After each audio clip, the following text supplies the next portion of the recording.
Hello and welcome back. Oh man, I duct taped myself this time, but we are back. Hello, and we have two new casters here. Hello. Nope, this way speechless. Hello. Hello. And we also have Chief. Hello. We have two more teams here tonight. Amazing plays that we're gonna see. Of course, another best of two, but we have two amazing casters here as well. Introduce yourselves, guys. Speechless, you first. Hello, I'm Speechless. I used to be an ex-player for SCS Season 3. I was on Visionary. Now trying out casting, see where it goes, and I'm having a blast doing it. And Chief, go for it, man. Knock it out of the park. Hello, I am just a keg simp. That's all I have to say to add today. Oh man, well I appreciate that, but here's the thing though, I'm gonna narrow in on Speechless for a second because he said he played for SCS in Season 3, so you must be very familiar with Redux and Synthetic. They did not reach top 4 in Season 3, but they re-qualified, they went through all the hoops and hurdles from the qualifiers, and re-qualified to be back here tonight. I'm sure you have wonderful memories of both teams. Yeah, they're both very strong teams at their core. I remember playing against Synthetic a little. I think they were known as Yep beforehand. Correct. They busted out a lot Yep. of weird strategies against us that we were not prepared for at the time. They brought a lot of Monty, a lot of stuff like that. So I'm interested to see how that game goes today. Do you think we're gonna see more of that tonight? Hopefully, it's always fun to cast Monty. Oh yes, it's fun to cast, but not too much to play at times. Oh. Chief, what do you think is going to come out here tonight? Anything crazy, or do you think we're going to see more standard play? So Synthetic seems to get better after every single play week. They're like a nice fine wine, whether it's a Zinfandel or anything along those lines. They just seem to get better and better every time they play. They made new additions in Season 3, Crafty being one of the biggest ones, and he is now their IGL. And there's also a newest addition to the roster. He goes by the name of Hazmat. I've been saying this for like years now. When Hazmat joined INC, I was like, this is a kid you need to watch out for. He has the potential to go into T1 and T2. He just needs a proper nurturing, and maybe Synthetic is the place for him. It might be the case indeed, but like a fine wine, I'm thirsty now. Thanks, Chief. But I'm going to keep an eye out for Hazmat this time. You have narrowed him in on my detectors, my sensors. But oh man. So we haven't quite gotten to the predictions yet, or even the map bans, but I'm sure Speechless especially you can tell us what maps we should be seeing here tonight from the past.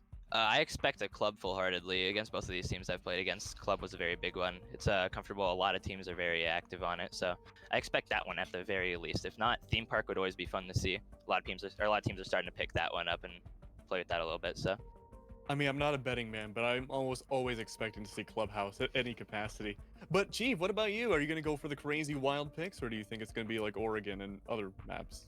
So Synthetic's best map is Theme Park, so that's a total possibility to come out. But also, they're very good on Cafe. Both these rosters are good on Cafe, for that matter. So I'm going to double down on Cafe. We're probably going to see Cafe. Both these teams really like to utilize Utility Consumption Simulator. Console is going to be our first ban. No surprise there. Most teams really aren't comfortable on that map. Yeah, Console, it's a weird map. It has a lot of vertical play that you see on a lot of maps, sure, but a lot of very niche angles and a lot of very niche situations to go in. But we don't have to worry about it anymore because it's gone. Speechless, what do you think the next map's going to be? Go for it. Villa possibly. It's random ban, but I don't know. I never really enjoyed playing on Villa for whatever reason. I just, at least with the teams that I've been on, Cafe is actually going to be our next ban, so Better luck Chief. next time. Oh, yeah, man. It's gone. Consulate's gone. That's going to narrow down the choices a little bit more. But here's the thing. I'm not much of an analyst. I don't really know much about anything, but I think we're going to see a coastline map. I was going to say Coastline being the next ban coming through. A lot of rosters are also not comfortable on this map. Now, when you have these big, grandiose strategies, Coastline is about the exact opposite. Those big, grandiose strategies don't fit in. It really comes down to rosters that can, click heads. And sure, you can make the argument that both these teams are mechanically gifted, but like we're saying, with the addition of Crafty, you're going to have greater strategy, and there goes the map. See, that's why I'm not much of a betting man. I'd be, completely broke. More than usual. More than now. But, oh man, we're almost done with the map bans. We're about halfway through. Speechless. Oh, well, we have another one. Villa's gone. Speechless, are you still feeling good about those map picks? Yeah, exactly. I'm totally expecting it to go theme here. The only map that hasn't been banned is, I believe, Oregon Club. So, yeah. So I'm expecting theme at the very least, especially if it's one of the Synthetic's better maps. They're definitely going to punch it and try to get it there. So Now, We'll see. Chief, do you agree with this? I absolutely agree. Oregon, get them out of here. That map's not going to be a play. Oh, no. Oh, well, I'm going to go show myself out now at this point. Now, it does make sense. That's Redux ban, and they probably can say, hey, we can do VOD review. We understand Synthetic is going to be very good in this map, so I don't want to have them play anywhere close to that. Clubhouse, Oregon, that's where we're doing battle today. Yeah, see, I was wondering in the back of my mind whether or not either team had VOD reviewed each other, and I think that's what's going to separate two of these teams here tonight. Banning out Theme already puts one team in a very uncomfortable position, but with Clubhouse and Oregon, these are not the worst maps ever. In fact, we had seen these in the previous set, and if I'm willing to bet, probably the previous set before that on the last broadcast as well. But Speechless, Chief, are you guys ready to rumble? I'm excited. Yeah, you I always am, my friend. That's right. Oh, I love the energy in here already. I can feel it emanating from everyone right here. It's like, especially your lamp in the background, Chief. That's how we all are right now on a spiritual level. The mood lighting. You have to get ready for casting, you know, that beautiful orange glow, and those lights are kind of going down just a bit. Blue's overrated, even though I'm wearing a blue shirt. It's all about oranges and reds. All right. Hold on. I'm going to stall everything for 1 second. I'm going to pretend I know exactly what I'm doing, and... orange. Oh! Oh, man. There we go. So, we haven't looked at the predictions yet. I'm not entirely sure if we're going to be showing... Oh, look at that. I'm like a genie. We're going to be seeing the rosters here, and we see all their favorite operators that they like to play. And I gotta highlight myself some burnt turkey. That man is a gunner, especially as your primary support operator. Him on smoke versus the world. He's been in so many scenarios where he's 1vx and he just wins his engagements. It doesn't matter if he's in a crossfire. He just stands up, clicks heads, and he's gonna be a person you're gonna have to highlight in those clutch scenarios. Yeah, for sure. I've scrimmed against him before, and he is definitely a very strong support player. He knows what happens in those last few seconds, and he really knows how to control the flow of the fight. So I'm really excited to see how they're going to be able to handle that on the side of Synthetic. having casted Burnt Turkey in the past, I know he's just an absolutely nutty player. You can call him Mr. Peanut pretty much, because he's always going to bring out those crazy plays that you never expect. But can he keep it up? Sometimes he has had consistency issues in the past, but he's usually always able to just bring it back, bring that tempo up, Whiplash style. And I think that inconsistency has to do with the former Project Crimson roster that he was on, because that roster had some communication problems along the way, and obviously that roster did split up and it kind of got absorbed into Redux Rising. Now some of those players have split ways since then, but I also want to hold Miracle. Miracle's a phenomenal player, also a support player. Seems like I really love to highlight support players, but honestly, those are your two anchors, some of your most important players. Now, entry fraggers get all the loves, but you need to highlight the support.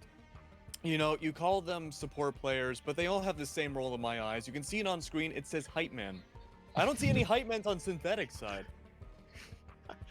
Well, honestly, there are plenty of Hype Men. If you just see them on Twitter, they say some interesting things, especially Crafty and his pre-game rituals, but that's a conversation for another day. Salty Fig, and of course, we've been highlighting Hazmat, the newest addition to the roster, and another support player, but a prodigy in the making.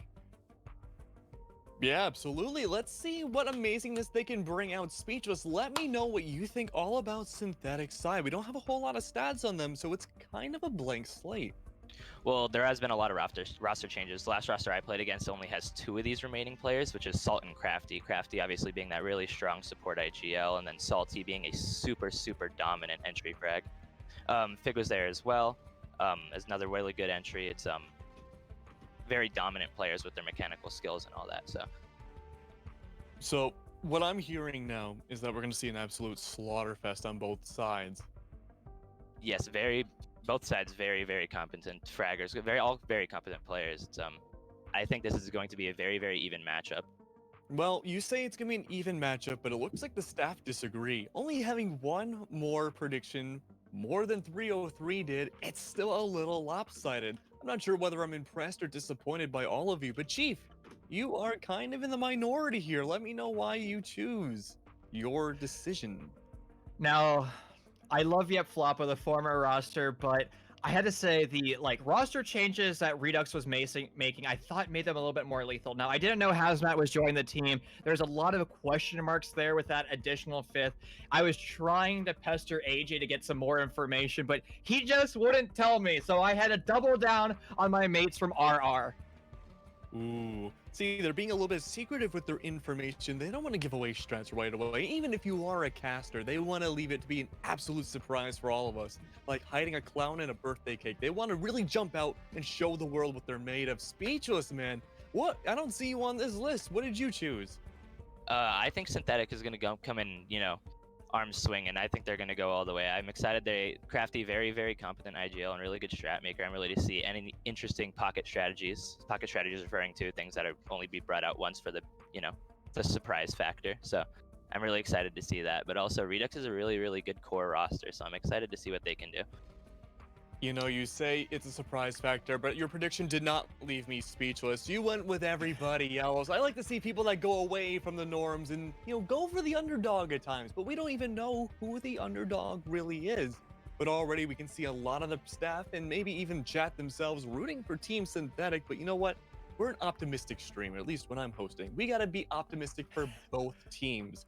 And I think each team has a great chance, just like the previous set, to win at the very least one map each. But it's going to go down to Oregon and Clubhouse again. A little reverse this time, but it's still going to be the same maps overall. Yeah, it seems like the T3 meta just loves the same 3 maps over and over again. And the problem with that strategy, though, is your VODs are going to be on the market. It doesn't matter if you play in this league or a different league. A competent coach, an IGL, they're going to pull those off the market, and they're going to create counter strategies on the fly. You never want to have that.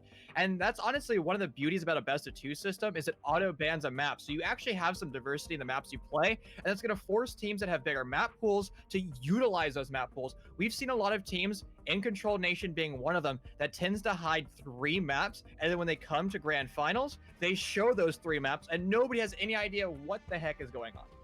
I mean, that's where it really comes in dominant. I mean, some people complain that we have too many maps in the map pool, but when you have such variation like that, why not go out swinging? Make that final map be Theme Park. No one knows how to play against you on Theme Park.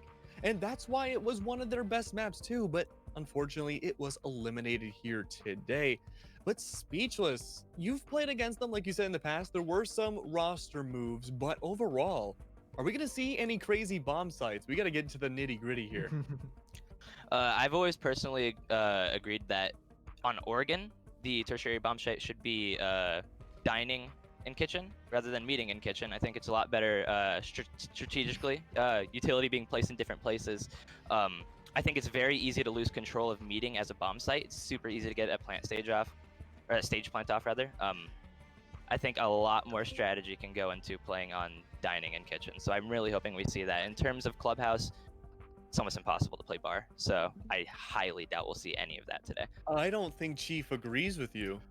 No, Chief does not agree one bit. Meeting is the superior bomb site in every way. It has to do with buffer rooms. So buffer rooms create crossfires, and when you allow teams to take control of shower room over on dining side, that is pure oppression. You're not going to be able to get any map control. Now, sure, you can impact trick, you can utility simulator, but at the end of the day, there's far too many ways for the attackers to punish the defenders, but it looks like all the players are finally in this lobby. So let's get this series started here on Clubhouse as the ban phase starts to roll on through. Thatcher, Maverick, instantaneously gone.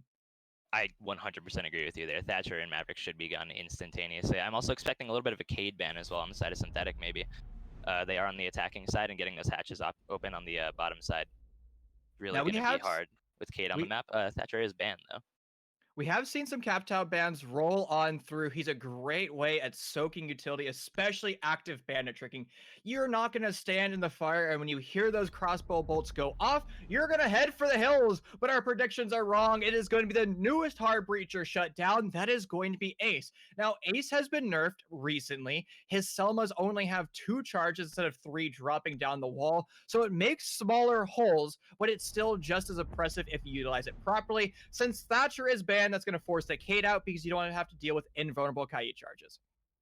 Yeah, for sure. And again, with the Ace ban, I think it's even though he's been nerfed recently, he's still just as impressive as ever. It's not about the size of the holes. It's you know, the amounts that he can open. He can make all angles be opened. He can open garage, he can open CCTV, he can open single con while going on downstairs. He can open up dirt, he can open up church, he can open up part of blue even if he wants to. We are going to see an interesting ban Valkyrie here, hopefully to suppress some of the amount of information that the defense is going to be getting here on Redux. You know, they are very heavy gunners, so playing off of that information is just going to be just as vital as ever. So banning that Valkyrie is going to be a little interesting there. So Valkyrie is basically a pseudo Echo, right? Echo is in his quarantine ban, so he can't be played. So if you want to get information and potential plant denial, well, you bring that Valkyrie and you play underneath the Nitrocell. Now, you can't stun lock people in that plant animation, but you can actually kill them, which actually might be more powerful in the long run. The problem is it requires pre-round coordination to set your Valk up in the appropriate position. But it doesn't matter because Valkyrie is now banned. I know Defiance is probably hiding in Twitch chat and crying that his favorite operator won't be a factor here because he's the man, the myth, the legend when it comes to these aggressive runouts, all being facilitated by cameras. Yeah, I mean, information and being aggressive just goes hand in hand. You know, active information is one of the most strong pieces of utility you can have in this game. Know where someone is, you can swing them. You have that advantage there. So banning that Valkyrie is going to be a rough hit if they wanted to be playing a lot more aggressive over here. That's a good point. We're going to be starting off as what most teams consider their primary bomb site. Now, actually, a lot of rosters have been electing to go downstairs in the basement because, as we were talking about before we went live, this bomb site really has a good understanding of how to be pushed from the attacker perspective. You open up east wall, you rotate your hard breach over to the west, you establish 180-degree crossfire, and you start to light up the defenders. And that's forcing the defenders to basically change up how they play. Some of them are starting to utilize deployable shields, but the problem with that strategy is the entire floor is soft. So you have a good set frag grenade or potentially an impact grenade from Zofia, and boom, that deployable shield is gone, and the player playing behind is going to be under 25 HP. Yeah, of course, and of course when you do that, you open those east and west walls. The only safe places really is garage and even doubtably, and then really the only safe place there is red. And if you don't have enough ADSs, the nade's going to come through that at one point or another. Really going to be making it super uncomfortable. Playing it on green boxes, you're always going to get utility dumped there, so it's going to be really hard if they can successfully get those walls open. But they did bring a bandit here, hopefully to trick maybe. I don't know. They might have just gone pre-placed here. But that should pose a pretty big problem in the side of the hard breach, as though I do say they do have a Maverick, which should, you know, guarantee the fact that the walls get open as long as he's alive. But it's a matter of keeping him alive in the first place. If they want to play aggressive on this wall, it's going to be really uncomfortable for Crafty here. But it looks like he's going to work here, wasting no time on getting this wall open.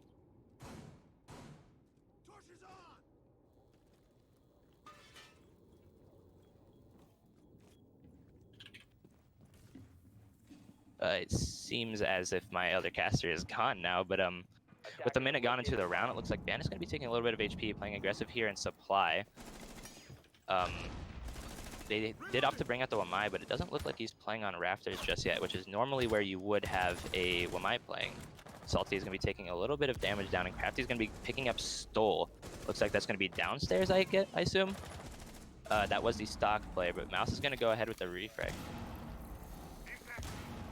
And so far, the lobby is going to start to line up as it's going to be kills flying on through, but all in favor of the orange team. But now back for blue. Both these teams are for blood, and somehow Synthetics can get the better of those exchanges as they're in control of this round. And Hazmat's going to make another kill. Everything's beginning to crumble, though, as nobody saw Jaeger on the flank, as he's now on a double kill with the bomb on an island, but doesn't hear the audio cue of Synthetic walking up. Fig is going to secure this round. That was almost tragic on the side of Synthetic. Luckily, they had Fig there to pick up that last kill, but wow, they really let him go to town there. That was a 1v3. He took it down all the way to a 1v1. And the only reason they lost that was because Ash was in a... mic is a little bit loud. He's in a completely random position. He was in Logi. I would have not expected that whatsoever. That was a very, very close round on the side of Trix. Honestly, it looks like the defenders were honestly making mistakes. The same thing that were happening in map number 1. They don't have an understanding of where the attackers are pushing from, and they're not really responding to their audio cues, especially in a 1v3 like that, where you have fragged out 2 people, and now it's just a 1v1. You have bomb down. You have to play it passively. You have to listen to all your sound cues and potential, well, set up cameras or anything along those lines and try to grab information, but you can't panic. And sadly, Trix panicked in that situation. He tried to rotate it to a new area, but right into the waiting arms of Synthetic. Of course. We're going to be going back to the same bomb site. Hopefully they're going to be able to play us a little bit better. They did have they had a few players playing aggressively in B, and that CC window player was able to get a lot of damage done there. I think they should just stick to playing that rafter there and wait for them to run in. They did exactly what we were expecting them to do. They're going to be bringing out a mute this time, which I believe they didn't have last time, instead of a bandit, to hopefully keep those walls longer, or those walls, you know, a little bit more passively shut. 10 seconds left. Well, once again, we're going to be returning over to this exact same bomb site. Similar utility coming out by Redux Rising, but hopefully they have an understanding of where the attack is going to come from. We're highlighting establishing 180-degree crossfires, and Synthetic did exactly that. So how are you going to actually break down that macro strategy? Well, that's the way to do it. Go swinging for the fences. Trick's going to find one. It's going to be a perfect headshot. That is one of your 2 hard breachers shut down and in 6-foot graves instantaneously. Yeah, that's Habana down. That is a huge pick. That's gonna make it a lot harder to make this stuff out this garage player. You know, the Habana is almost always used to open those garage walls. Now you're gonna have to rotate the Maverick over, and that's a question of if he has enough fuel to even do so, since it looks like he's been opening both walls.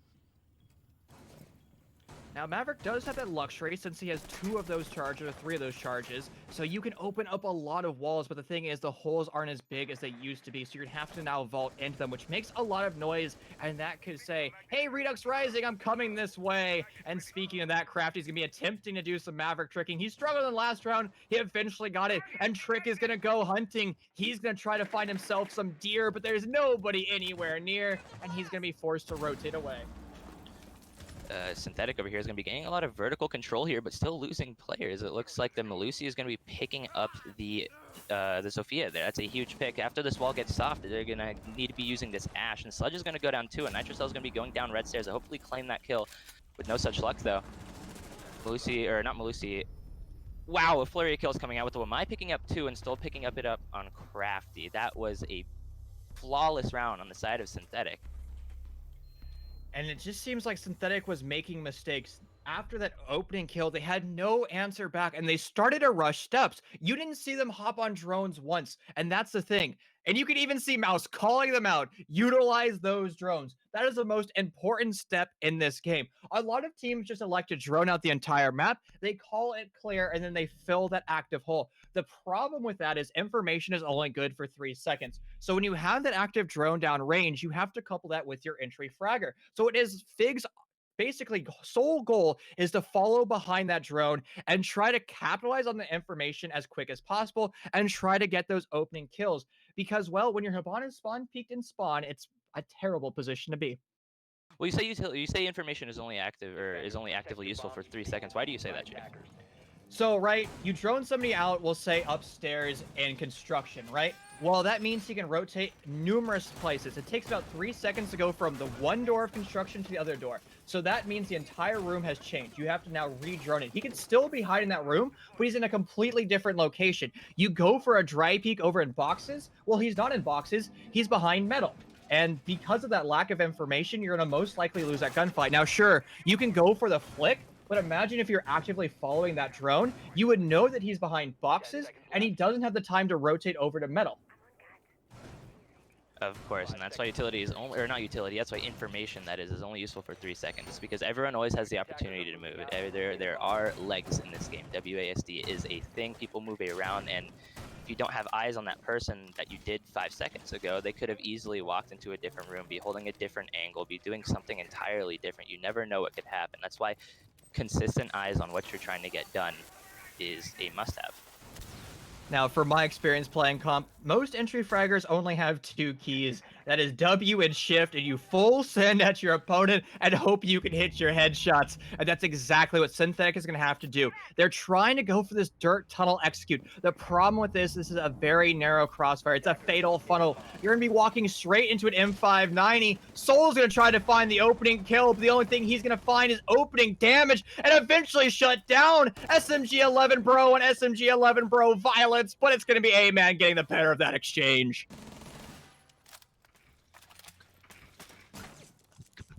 And for the time being, Dirt is going to be the place to do battle. It is going to be Smoke of Miracle. He's going to be trying to hold his own. He's going to find the impact kill, tacked on to Mouse. And it looks like Synthetic, they started off so strong, but they're going to be starting to make mistakes. They're skipping steps. They're not relying on their little drone friends to grab as much information as possible. And their members are going to be sacrificed to the meat grinder. That is the SMG-11. They're still coming up to the plate. They're trying to find more kills. The SMG-11 is going to falter just slightly, but they have no answer back for Trix, who is on a very deep roam, and he's still somewhere off site. He knows he has the bomb down, but he's unable to find anything as of yet because the drones are going to be pushing him away.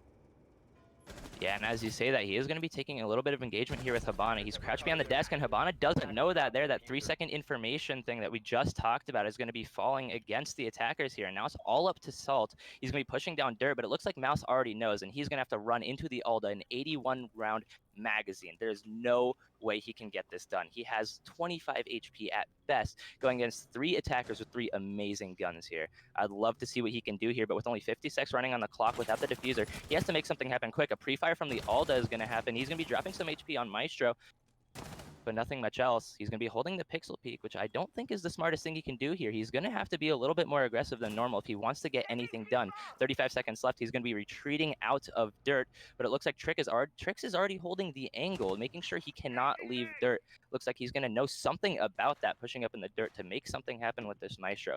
But in my eyes, this is a loss, guys. Saltbad trying to utilize the reverse Uno card, trying to bait away with the audio cues, but it's not going to trick Redux Rising. Mouse is going to hold his ground, and he's going to find himself saying hello to the Alda as it dishes out a headshot. There's also Nitrocell waiting for him, but it looks like there's going to be a rehost on the side of Synthetic. Something happened to the Void, and their PCs are no longer working. So here we go. Round number 4 will be on a quick timeout. It happens to the best of us rehosts. They suck, but whatever. At least we get to listen to that banger rehost music made by May. That is my favorite song of all time. I'm sorry. Ooh, favorite song of all time? Name all their songs. Rehost song. Rehost That's all song, I know. Cafe song, the May song. The rehost song is like the ABBA of Siege. One-hit wonder. But overall, it was a very good matchup to see between the two different teams. A 1-1, or I guess not quite a 1-1 anymore. We did see that tiebreaker right before the rehost, but overall, I mean, both teams are pretty neck and neck. Chief, who do you think could win this next round after a tactical timeout?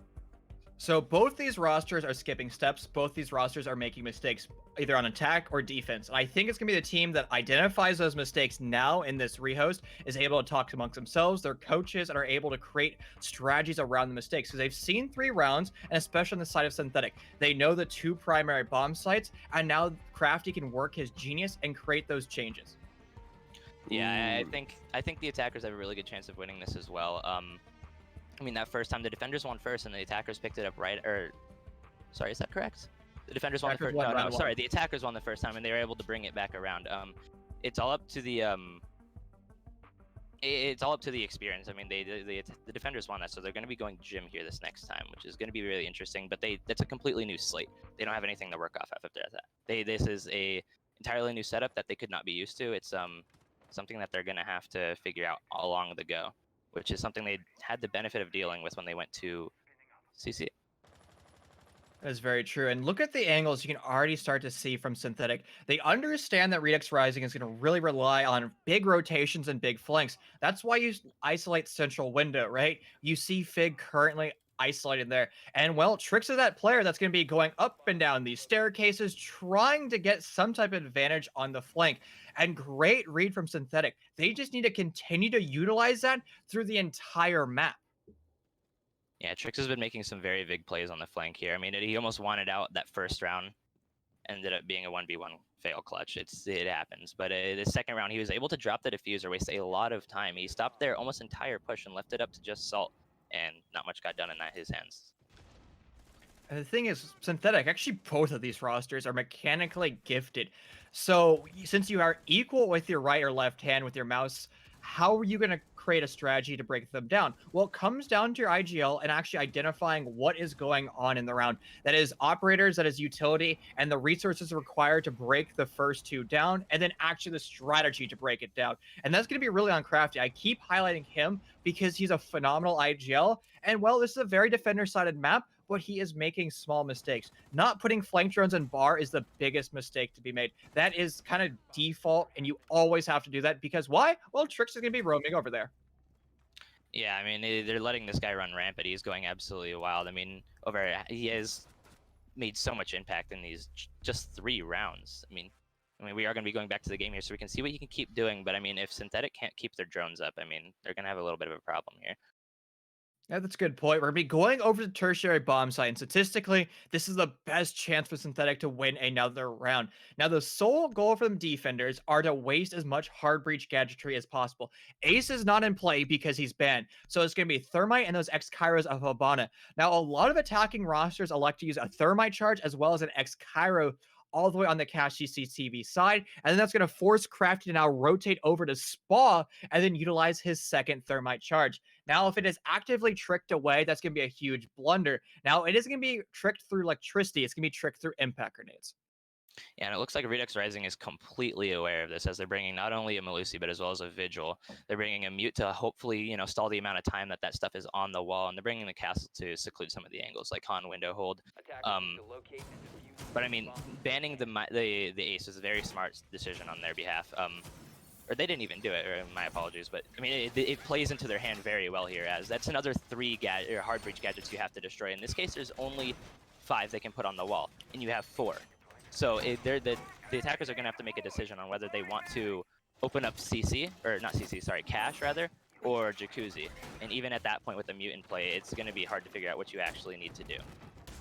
So do you remember the days, this was years ago, when most attacking teams, or technically defensive teams, would ban Thermite up front, and then it would be that one team that always banned Habana thereafter? Those were always the best games. Sadly, we'll never see anything along those lines, but the reason I bring that up is the attackers still have an option that was basically crafted in that strategy, and that was Logi top hatch breaches, where you just full send your entire 5-man stack, you fan out, you try to get as many opening kills as possible. That strategy has fallen away for a plethora of reasons. One of the big reasons is because it doesn't really work as well as you want it to, because it requires you to click heads, and that's not always a good strategy. You have to have rosters that have strategy first, mechanical skills second.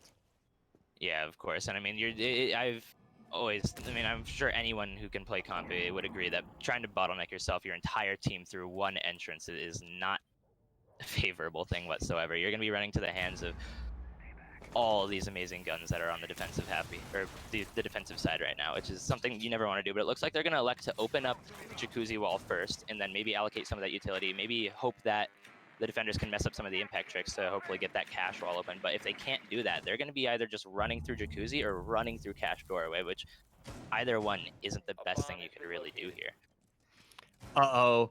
Do you see what I see? I see a Trix trying to get aggressive on a very tight angle. So far, nobody on the side of Synthetic is picking him as he attempts to make a second hole, but there's currently nobody home. He's going to think better about his life and try to rotate behind one of the attackers. Now, he's still in basement, so he can come up these secret stairs, and Saltbat is currently just over there. And it's also Burnt Turkey. There goes a Nitro Cell, but nobody's in that zip code for the time being. Stoll's going to find himself in a very bad position, 6 feet under.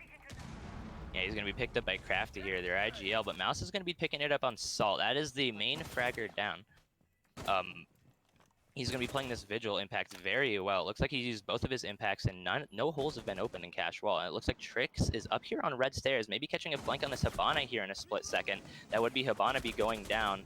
Oh, and there it is. He's going to be swinging wide, checking over the windows down, but he's going to be, Mouse is going to be downed by Fig here, who is all the way in Logi. With Crafty up in the short hall, he's going to be finding another person, Burnt Turkey, that is going down. Mackerel's the only anchor, and Trix the flank. Mackerel's going to be going down, or Miracle, my apologies. And it's up to Trix again, 1v3. He can...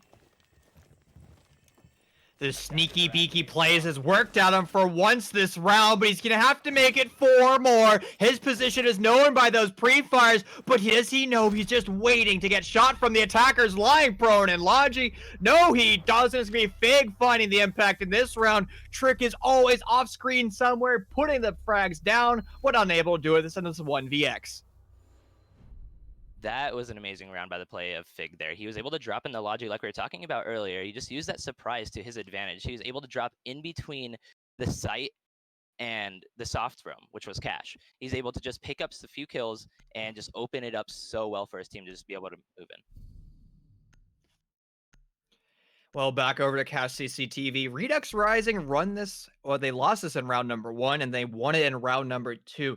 They won it simply because, well, they're able to roam the entire map and punish the attackers. Once again, Synthetic, they aren't doing their due diligence with setting up flank drones. They need to have a contingency plan to basically shut down Tricks, because as of now, they don't have an answer other than just killing everybody on site and forcing Tricks to 1vx.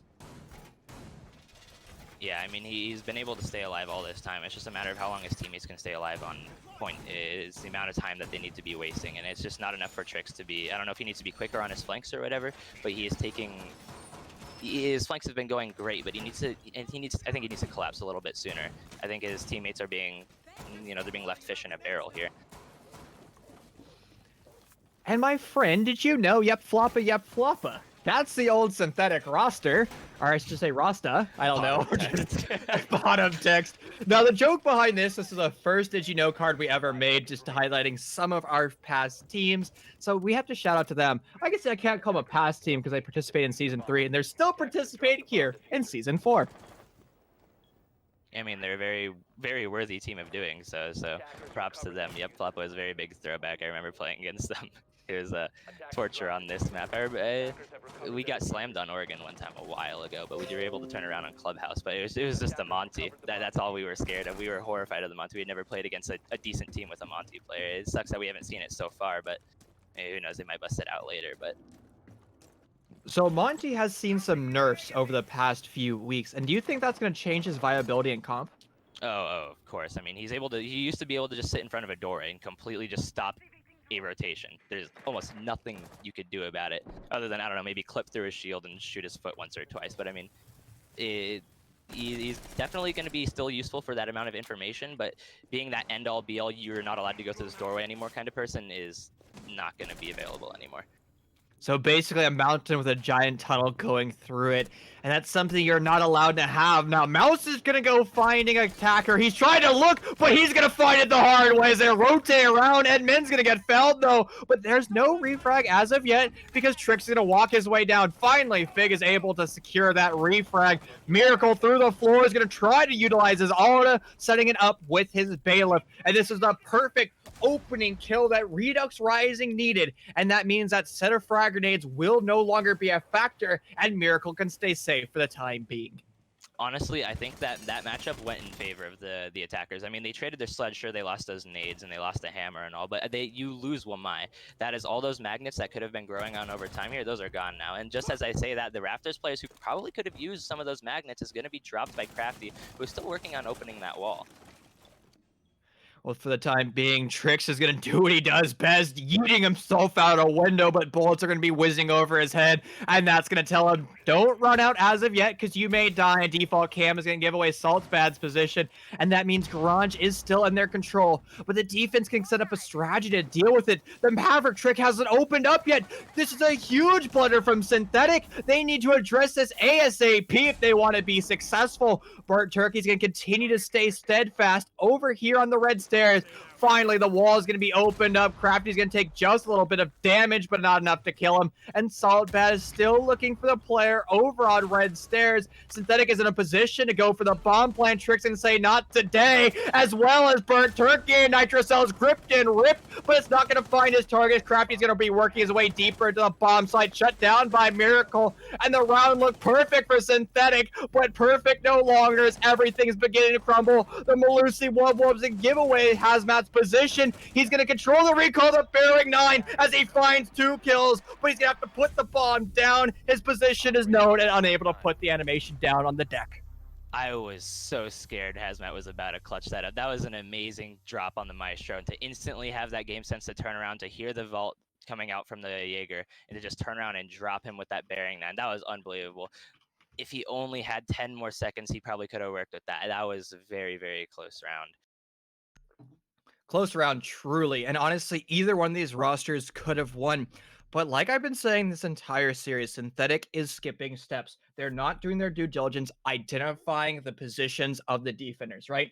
We saw that Hail Mary rush through Breach. Now, that would have been the right play if the attackers actually droned out those power positions and created a cover fire strategy where you hear that M762 start to just rat-a-tat-tat bullets down range and attempting to shut down Burt Turkey, and as well as the other members of Redux Rising that are going to be standing up and getting aggressive with their own guns. Now, 4-2 splits are very common here on this map, and Synthetic has already accomplished that goal.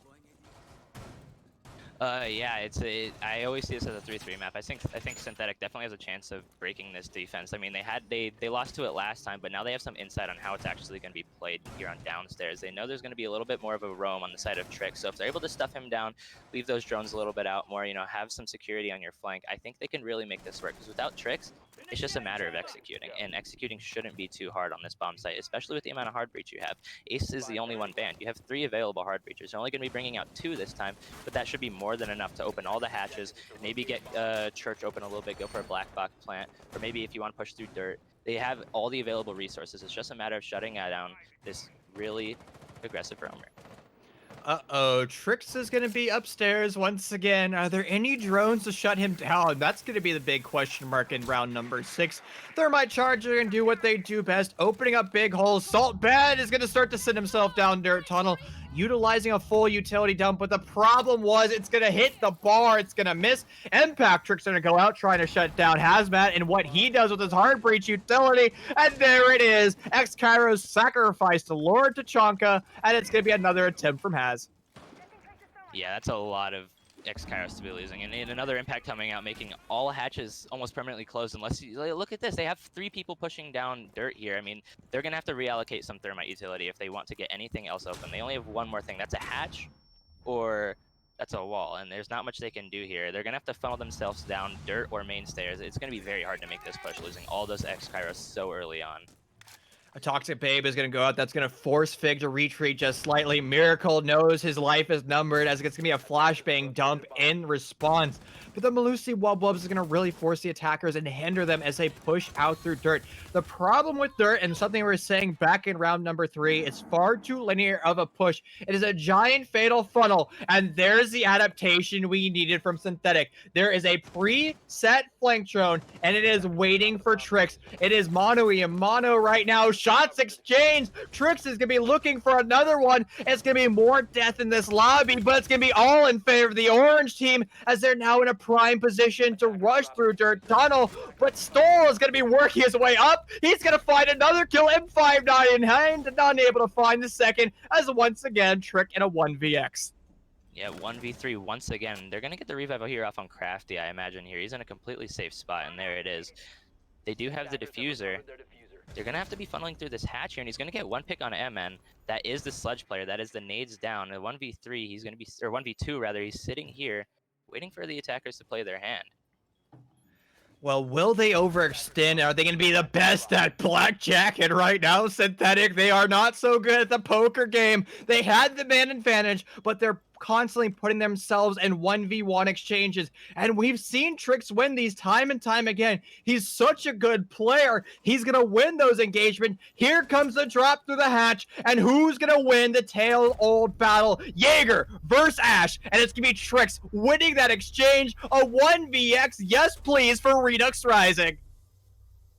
Wow. Yeah, so many chances to just shut him down, and they've let him run around freely on the map. I mean, there's not much to say. He was able to take his ones against this 1v3 scenario, and I mean, against the 416, it's going to be hard to win against it. I mean, you got to hit that headshot quicker. You got to know where he is. You got to know where he is. No information on there, just taking their ones, giving him freebies after freebies, and it's just, I mean, that bit him there. It's a 4-2 split now. That they should have easily been a 3-3 split. All I gotta say is What on earth are they feeding Tricks over there? The man just clicks heads. I don't know what he's doing. He just finds himself in advantageous positions and he just punishes everybody. He's 7-2. He has doubled his teammates' kills, and my And lord. that's after the rehost. That's after the rehost. You're right. This man is a complete monster. Somebody just shut him down on the side of Synthetic, and you will start to win rounds. Now, fortunately, Synthetic is going over to defense, and it might be a new day for them. Yeah, hopefully so. I mean, right now it's looking pretty dominant on the side of Redux. I mean, they have been able to play their cards right, you know, get them down to that execute, but just when it came to that, they weren't able to punch it out against Tricks. I mean, now they have a little, they get to dictate the pace a little bit more here on defense here, so we'll see how they're able to do that. It looks like they're going to be bringing a lot of information denial here on the side of Fig on the Vigil and Crafty on the Mute.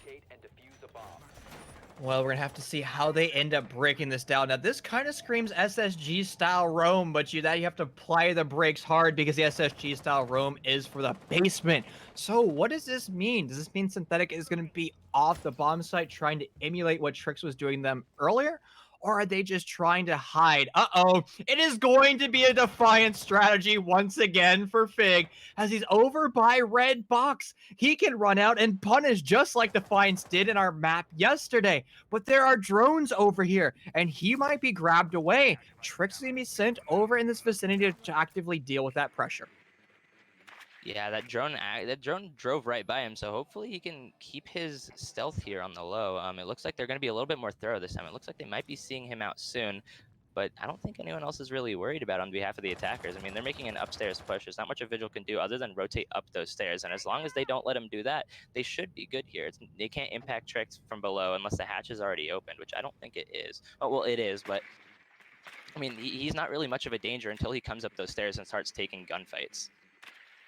But the thing is, Trix wasn't a big danger either until the dying seconds of the round because the attackers were skipping out steps. Now, those are big ifs and big contingency factors that haven't yet accumulated throughout this round. So we're going to have to see what the adaptations are going to be. One of those adaptations is going to be Bog Standard that's going to be opening up this east wall. Hello, says Crafty, and goodbye as he be finding 2 kills in this round. He's going to go for the full sin, and nobody was expecting that whatsoever on the side of Redux Rising.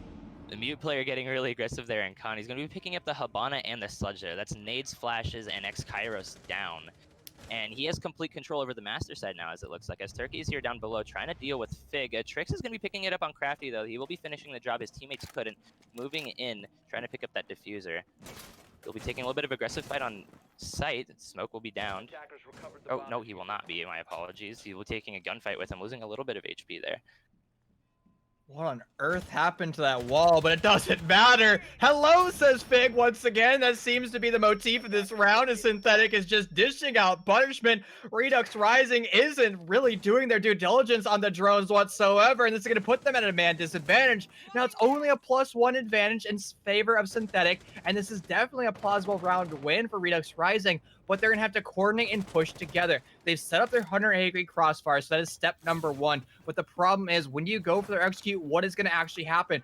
One of those players is going to have to put the bomb down. Trix is going to full send into the bomb site. He's going to find a kill of his own, and this is going to put themselves in a better win condition, as Miracle's going to find a kill of his own. Now it is Fig's turn. Will he be able to answer it back? He's going to spot the head of the planter. He's going to down the planter with no time left on the board. He's going to get punished. Redux Rising, by the skin of their teeth, is going to pull an absolute miracle. I see why he named himself that. Wow, I think that is a 5-2 split now on the behalf of that clutch. Wow, an amazing 2v3 there we see coming out. They played that so well. They realized they wanted to go for a default plant with only 20 seconds left. They had the diffuser. They just need to get in there, and they realized that the Jaeger was going to be a big problem. And Trix is just going to no-balls it right in there and drop that Jaeger out of rafters and just go for that default plant. He was dropped on behalf of Vigil, but I mean, Miracle was able to make it work with the hand he was dealt. An amazing 2K coming there at the end. They could not have played that better. Speechless. I'm discombobulated. I've had the words stolen out of my mouth.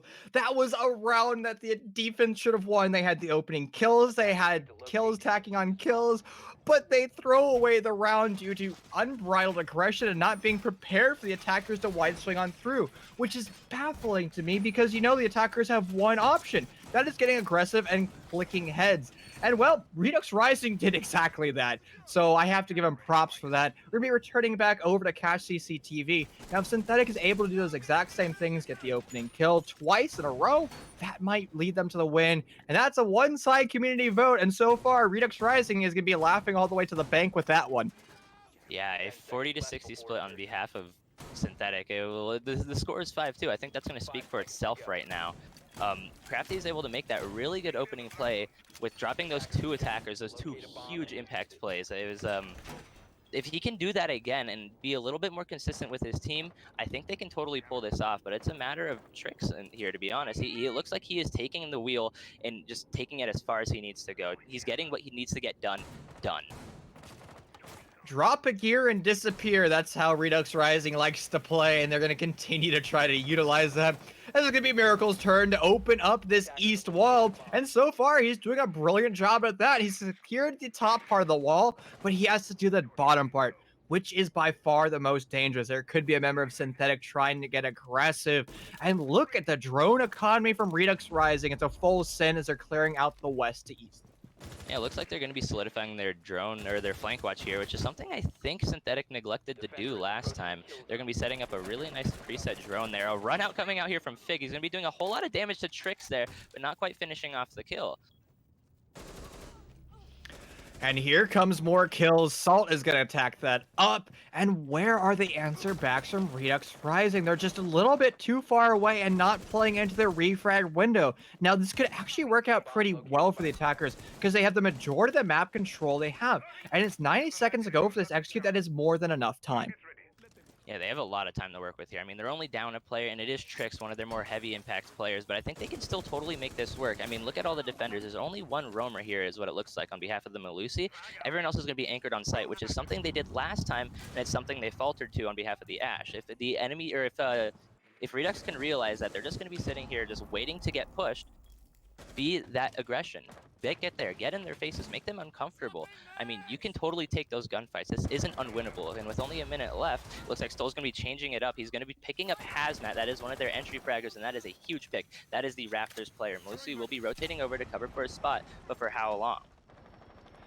Well, I think that's going to be the big question. How long can you actually hold the fort down? Synthetic needs to hold it down for the next 50-something seconds.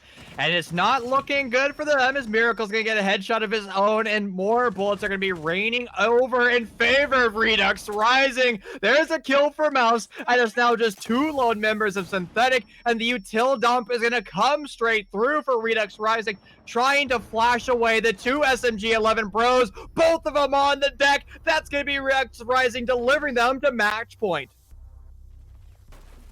Wow, an amazing round. They totally realized what needed to happen. They figured out where these guys were, and they just got in their face. Exactly what they did. They took these gunfights they're super comfortable with. It looks like they bottlenecked themselves a little bit on trying to open that wall, but that has something to do with the impact tricks, I believe. But it is 6-2 now, which is super unfavorable on the side of Synthetic. They need to change something, and they need to change something quick if they're going to make this keep going forward. And the thing is, Synthetic is doing the right things. They did the right things on attack. They did the right things on defense. But the problem is, and the same thing I said back in the beginning of this map, they're making mistakes. They're skipping steps. They're constantly getting these opening kills, but they're getting far too aggressive, putting themselves on islands and getting shut down for free. Those are unacceptable mistakes to be making. Synthetic is an absolute brilliant roster, and they know better. They know how to make these adaptations. They just need Crafty to orchestrate those adaptations on the fly. Yeah, of course. I mean, they're going for very standard attacks, and it should be very, very standard, reactions to these attacks. I mean, they're opening that main wall, they're getting that secondary wall open over on Con, and they're just making that push into green boxes to go for the plant, essentially. I mean, I'm sure there's something happening on the side of the attack, on the side of the defenders that is costing away. I'm sure there's some sort of aggression, unneeded aggression that is coming on behalf of them. It just, that Raptors player needs to be able to stay alive a lot longer. I don't know what's happening with him, but if he can sit in one corner and just stay alive, wait for them to run into that site, he can get some freebies. He can stop that plant. It's just, he's been getting picked over and over and over again there. So both of us are IGLs, and we've come from different time zones in playing this game. But whenever a really frustrating round happened or a big loss, I'd basically say, hey, everyone be quiet and sit for 5 seconds. Nobody talks during the prep phase, and then I'd orchestrate, hey, we're going to be working on this, and I would create my strategy, and I'd orchestrate it perfectly to why we're starting to lose rounds. But a lot of teams get very frustrated, and they just start to get angry, start inner fighting, and that's why you have that 5 seconds of just quiet. You let everybody sit, cool off, let that steam kind of boil away, and then use the IGL. Everybody listens to you, and you start basically brand new. Uh-oh, it's going to be a free kill for Stolz Crafty. He isn't minding his feet one bit. Yeah, that's a very unfortunate kill. Looks like he was on cams there. The impact trick still will be coming out, so I mean that is the Wamai down, a very heavy, loss to be taking there. But I think they can still make this work. A little bit of shots exchanging. I mean, Lucy's gonna be taking a lot of damage here. He's sitting around 30 HP. Mouse did take a little bit of damage, but I mean this is super attacker sided as of right now. We're going to have to see how the vertical destruction from Redux Rising is able to push Synthetic deeper into their bomb site. They found the opening kill, but they're going to have to find even more kills on the north side of the map if they want to go for a north plant. And as of now, the vertical destruction has actually done its job. Everybody in the B bomb site has vacated and evacuated away. Now, they do have positions of getting aggressive and going for the wide swing, especially these deployable shields and these reinforcements. But the thing is, do the attackers even know about that? They definitely do now. They're in a prime position to go for this plant. The IGL just has to make the call. And with a minute left, I mean, I see this very, very little succession unless something crazy goes on here on behalf of a roamer or just a really good anchor going down. As I say, Salty's going to be going for getting just a pick here onto, that is the Ash, that is Trix going down. Macro will be going down, Stoll will be responding onto Hazmat, and then Fig will be dropping it up on Miracle. This is now a 3-3, a 3 versus 3. They dropped dirt control very, very quick there. They had very little succession with that. I mean, Trix was able to get in there. I mean, he was shut down fairly quickly, but I mean, that security on, where you are available to sit in sight is being questioned a lot by the defenders right now. They don't know what is safe. And all the attackers are looking, they're going to be setting up here for a plant very soon. One player rotated the dirt. They're going to have the sludge sitting up here waiting for the hatch, and Habana's going to drop and go for the plant. The only form of denial right now they have should be a C4. The Maestro cameras are still there, but they are down. That C4 is going to be going down on side of Malusi. She's going to get down. The diffuser is going to be going planted, but Salt's going to be making a big play, dropping down the dirt player and the diffuser. It's all up to the hatch player now in a 1v3. This is Stoll. This is a dire position to be for Redux Rising. It's going to be the QV spam for Soul, but it's not going to be good enough as his head is just exposed for the time being, and that's enough for Salt Bad to remove it off his shoulders. And you can never say that Synthetic is done until they're completely done. The offsite pressure by both these rosters seems to be phenomenal. These Jaeger players cannot be shut down. Yeah, I as soon as it started looking attacker-sided, I mean, this Jaeger player was just able to turn it down. The execute came out. He's able to shut it down perfectly. That was surgically amazing. He was able to get in there, drop any of the cover that he was getting just by winning his gunfights, knowing exactly what needs to happen right after the other. He went for the diffuser and then just played patient as he knew that other player had to drop the hatch. That was phenomenal play on his behalf. But is that something they can continuously rely on? Now, sure, Redux Rising did with Tricks, but I don't know if Synthetic is going to be honestly able to continuously utilize Salt in that scenario, right? He's a thorn in the side of the attackers, but we've seen Redux Rising actually rely on these preset flank drones, and that's going to cut off players in their mid-rotations. Something that's also a little bit concerning to me is the fact that we're going back over to the tertiary bomb site. And the thing about this bomb site, and something that we highlighted the last time we're here, it wastes a lot of attacker utility. What the problem is, it's statistically a higher chance for the attackers to win this bomb site than any other bomb site. Yeah, and it looks like the attackers have learned from their mistakes last time, which they still won from because of, but it looks like they dropped the Thermite, and they're going to be bringing a Maverick, a little bit more of a consistent hard breacher here. They're going to have to be playing a lot more aggressive on the holes that he's making if they want to be able to shut him down. I love the banter back and forth between the players of different rosters. Everybody's friends. The camaraderie is wonderful, right? Sure, you're on different teams. You know each other. You've been scrimming against each other. You play ranked with each other. So everybody's friends in this lobby. And it's just fun to, see some nice banter back and forth. And I have to say, that's what makes, this community brilliant. The Storm Competitive Series has nothing on any other league just because we built up this lovely community. Yeah, and everyone is such a nice person to be around. Anyone I've ever hung out with who is part of SCS is just an absolute blast to be around. I love hanging out with them. But back to the game here. Crafty with the UMP is going to be dropping Tricks. That is a huge pick there. Miracle's taking a little bit of HP too, but I mean, a UMP for Tricks, their entry fragger, who's been making a lot of impact plays, is gone now. I mean, Redux has survived without him, but I mean, their chances of winning are a lot lower now, especially on this tertiary bomb site where it's a matter of wasting time. Really, you know, that player there is something that they're going to be missing now. Something that's a little concerning to me is going to be that kill from Stoll. But I was going to say, Edman has really not found impact in these rounds, not only with his kills, but also with his gadgetry. These smoke toxic babes has not found the impact, and they haven't really been denying time. Edmund is always being caught out in bad locations and bad rotations, and the drone is going to do that exactly again. He is an island with no way of rotating now because the attackers are going to set up a crossfire. But the big question is, the attackers actually know there's somebody playing in Logi. The drone's going to miss his location, but finally called away as a new Z-Ping is going to give away his location. Salt's bad life has pretty much been forfeit as Frag Grenade's going to ring out. Bullets are going to do some damage. He's going to stay, exchange some bullets, but eventually be put on his back. He's going to be going for the swing. Crafty's going to go in there to try to fill for his position, but Stoll's going to be dropping that another SMG-11 headshot. And now it's all up to the two anchors on site, Hazmat and Aman. And as I say that, Smoke's going to be dropped, and it's all up to Bandit. He's going to be dropping Zofia, but instantly traded up by Stoll. That is a huge game there. Huge half. Clubhouse is going to be going for Redux here. The former, Floppa roster, they try to have the mic droppa, but it just doesn't work out one bit for them. As they lose Cafe, and Redux Rising is definitely showing their new roster pickups are here to play. They are here to gun as Keg rejoins us once again with his beautiful face. Hello, hello, hello. You guys all suck at predictions. I was right. I caught it. I just want to say. You were right. Everyone else here sucks at predictions. But otherwise, you guys are all pretty awesome. I did enjoy the compliments we were hearing during the cast about the rest of SCS, and I happen to agree. I think everyone here is pretty cool. But losing 7-3, it's not looking good for Synthetic. That is the biggest scoreline we've seen all night so far. And, you know, going back to the previous set, we had seen In Control beat 303 in the qualifiers 7-3. But that wasn't the same as we had in the previous set. But that doesn't matter to you guys. We're going to talk about you guys for a second. It was not great for Synthetic. So without going into the full analysis, what happened, Speechless?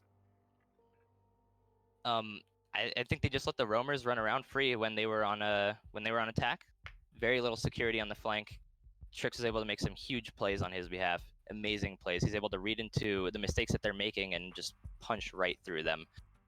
When it came to them being on defense, I think they were a little bit too passive. Something else needed to happen. I mean, they took some good steps with Crafty getting super aggressive that one round on CCTV. He got a huge double kill, but his team wasn't able to fulfill the round. They just need to be a little bit more aggressive. All right, Chief, you got 2 sentences on the clock. Let's hear it. I concur. I honestly just want to echo that. It seems like Synthetic is just skipping steps, and Synthetic is a phenomenal roster. They're better than a 7-3 scoreline, and I'm predicting over this next 10 minutes, they're going to make the adaptations, and they're going to win map number 2. I think that was 1 sentence. I owe you a sentence for the next time, but it looks like we're going to go to the analysts now, hear the full nitty-gritty of map number 1, and then we'll be going to map number 2. Yeah, I mean, I completely agree with what Speechless was saying. Round 1, 2, 3 all pretty much came off of the back of really well-timed flanks. We saw, I believe it was Trix almost clutching a 1v3 because he came behind up main stairs. Round 2, we saw it from Mouse, and round 3, once again, we saw it from Trix.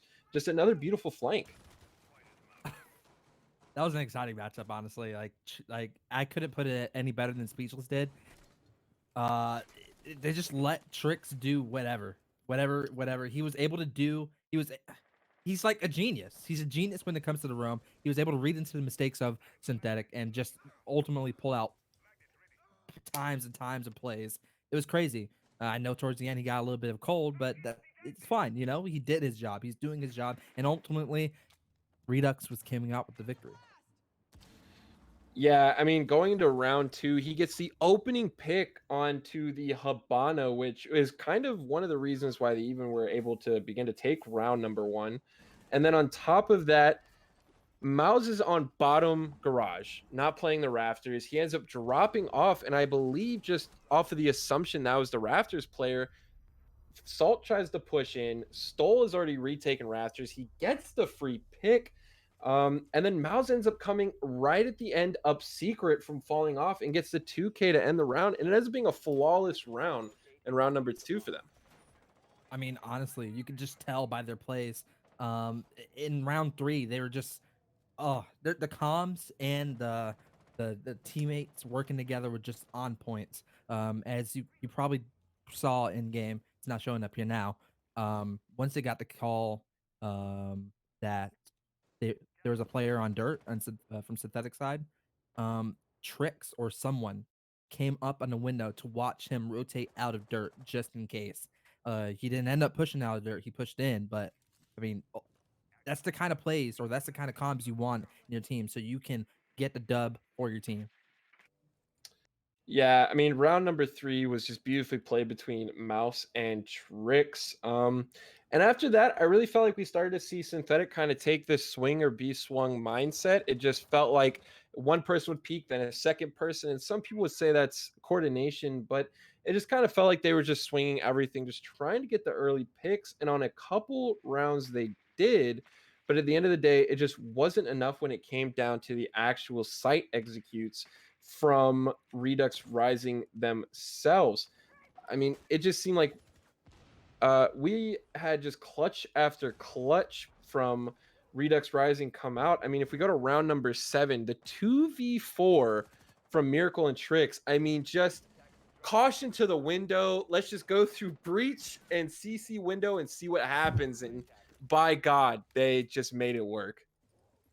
Exactly. Like, I don't know why they just started swinging synthetic, but maybe it was desperation. It was 7-2 or 6-2, and they wanted to win, or not 6-2. It was 6-3. My bad. And they wanted to win, so maybe that's why they started doing the swing or be swung mentality. It didn't end up working well for them. I will say though, it ended up being an exciting match nonetheless, even though it was so one-sided. I loved it. Like seeing how Redux Rising were playing together, it makes me happy. You know, even if my prediction was wrong, I predicted a synthetic would win.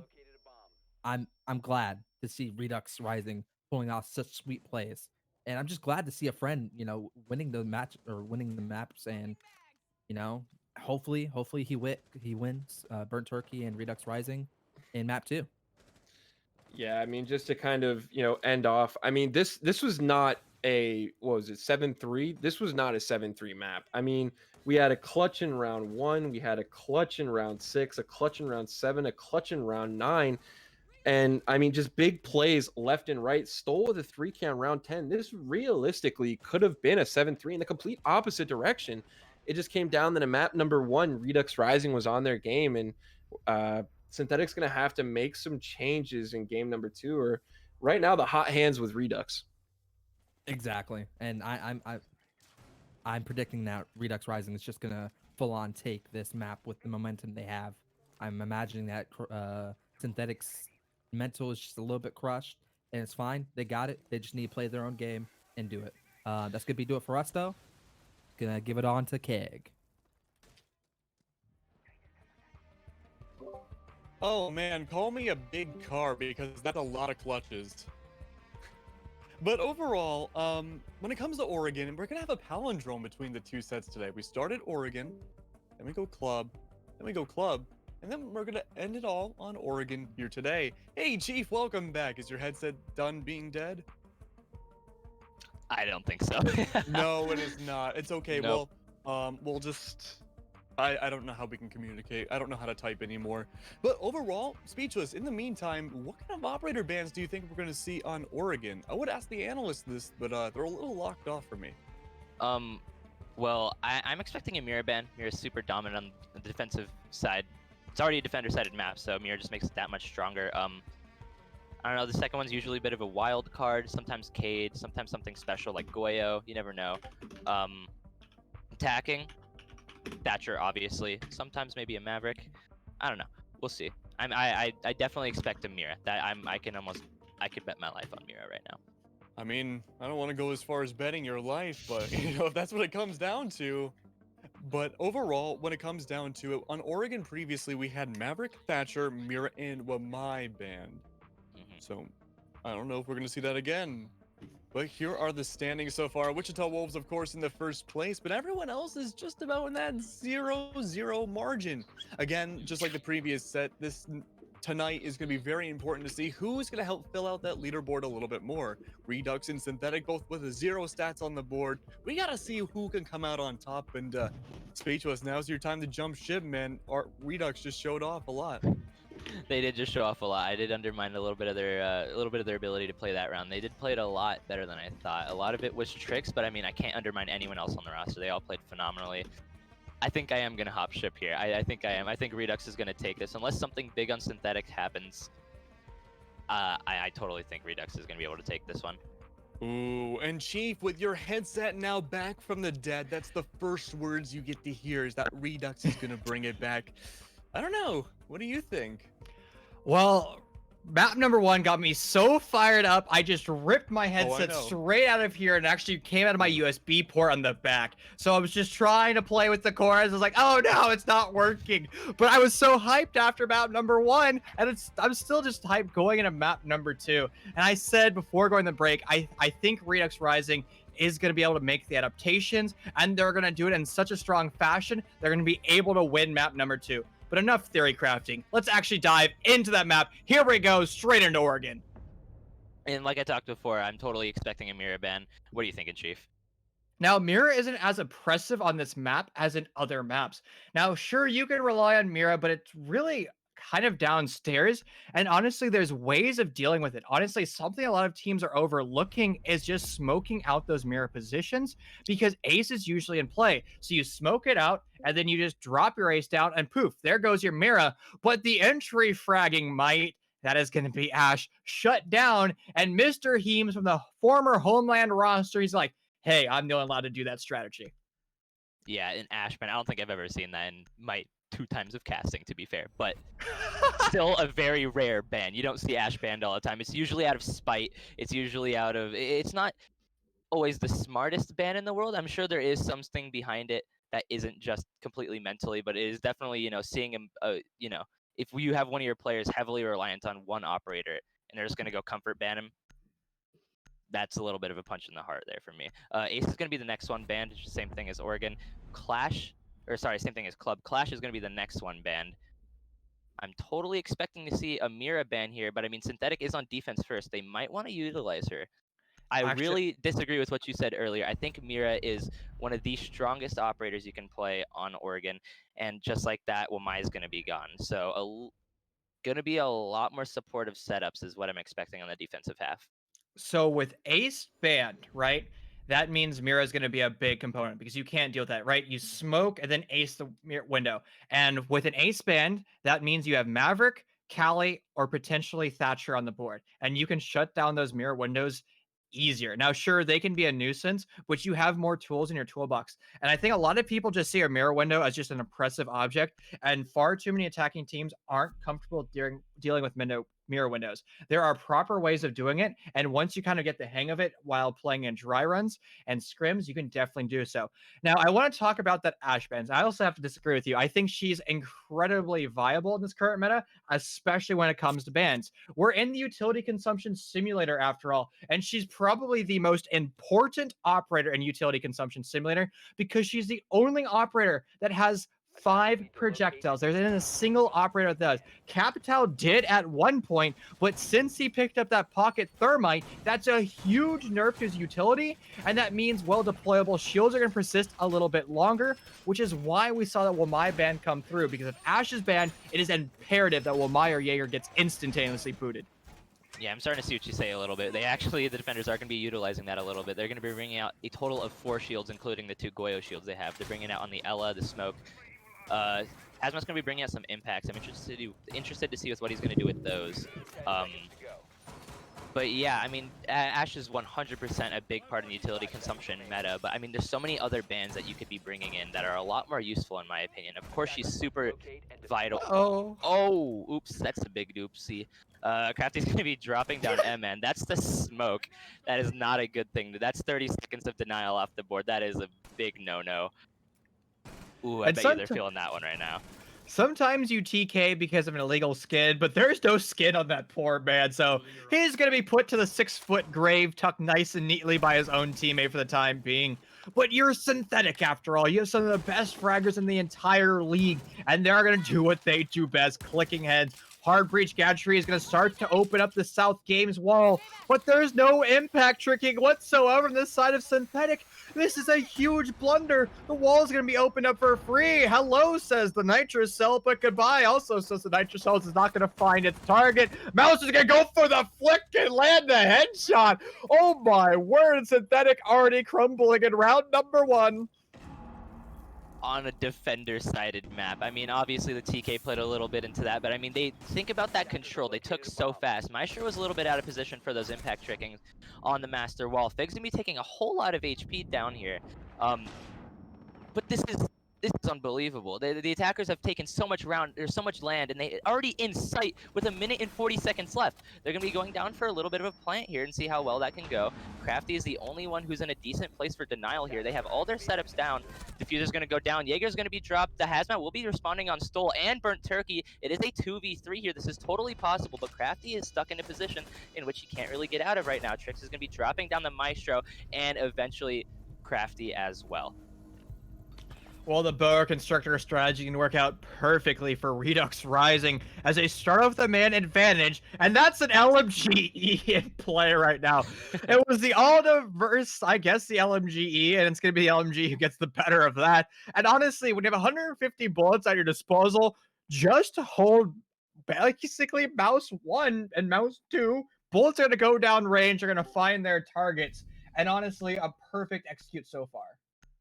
Yeah, I mean, the TK, again, Big played a huge part into losing that much land quickly. But, I mean, you do have to be questioning that. I mean, one player being down, especially a support player who's not going to be playing that aggressive, who's not going to be stopping them from getting land in the first place. They were able to get so much land so quick. They were in sight by 1 minute and 40. They had attic control by, like, at least 2 minutes. Master was opened up in what? 2 minutes, 20 seconds into the, or 2 minutes, 20 seconds. That is unbelievably. They just any percent speed ran Synthetic there. That was the quickest. That was the quickest take I've seen in a long time. And sure, stemming off a TK, and that's something that Redux Rising isn't going to be able to replicate unless they somehow find, you know, a hack in the lobby that basically has Synthetic starting shooting each other's teammates, which is a possibility. You know, the people who write cheats for this game are terrible human beings. That's something they would definitely do. But I doubt anybody on Redux Rising is ever going to stoop that low. And once again, the community poll, it seems to get more and more favor in Synthetic, and everybody loves that former Yep Flopper roster. It doesn't matter that they're down a map in this series. They are still hitting the hearts of everybody. Down to the cheater thing again, I saw something very funny. It's completely off topic, but I think it's hilarious. I saw a clip of cheaters can now dictate whatever map in the game they want to play, even in ranked. I saw someone take it to plane. In ranked. I thought that was the funniest thing in the world. Honestly, I'm game for playing in ranked. It was back in the competitive pool back when I started this game for, all those years ago. That was the worst map ever.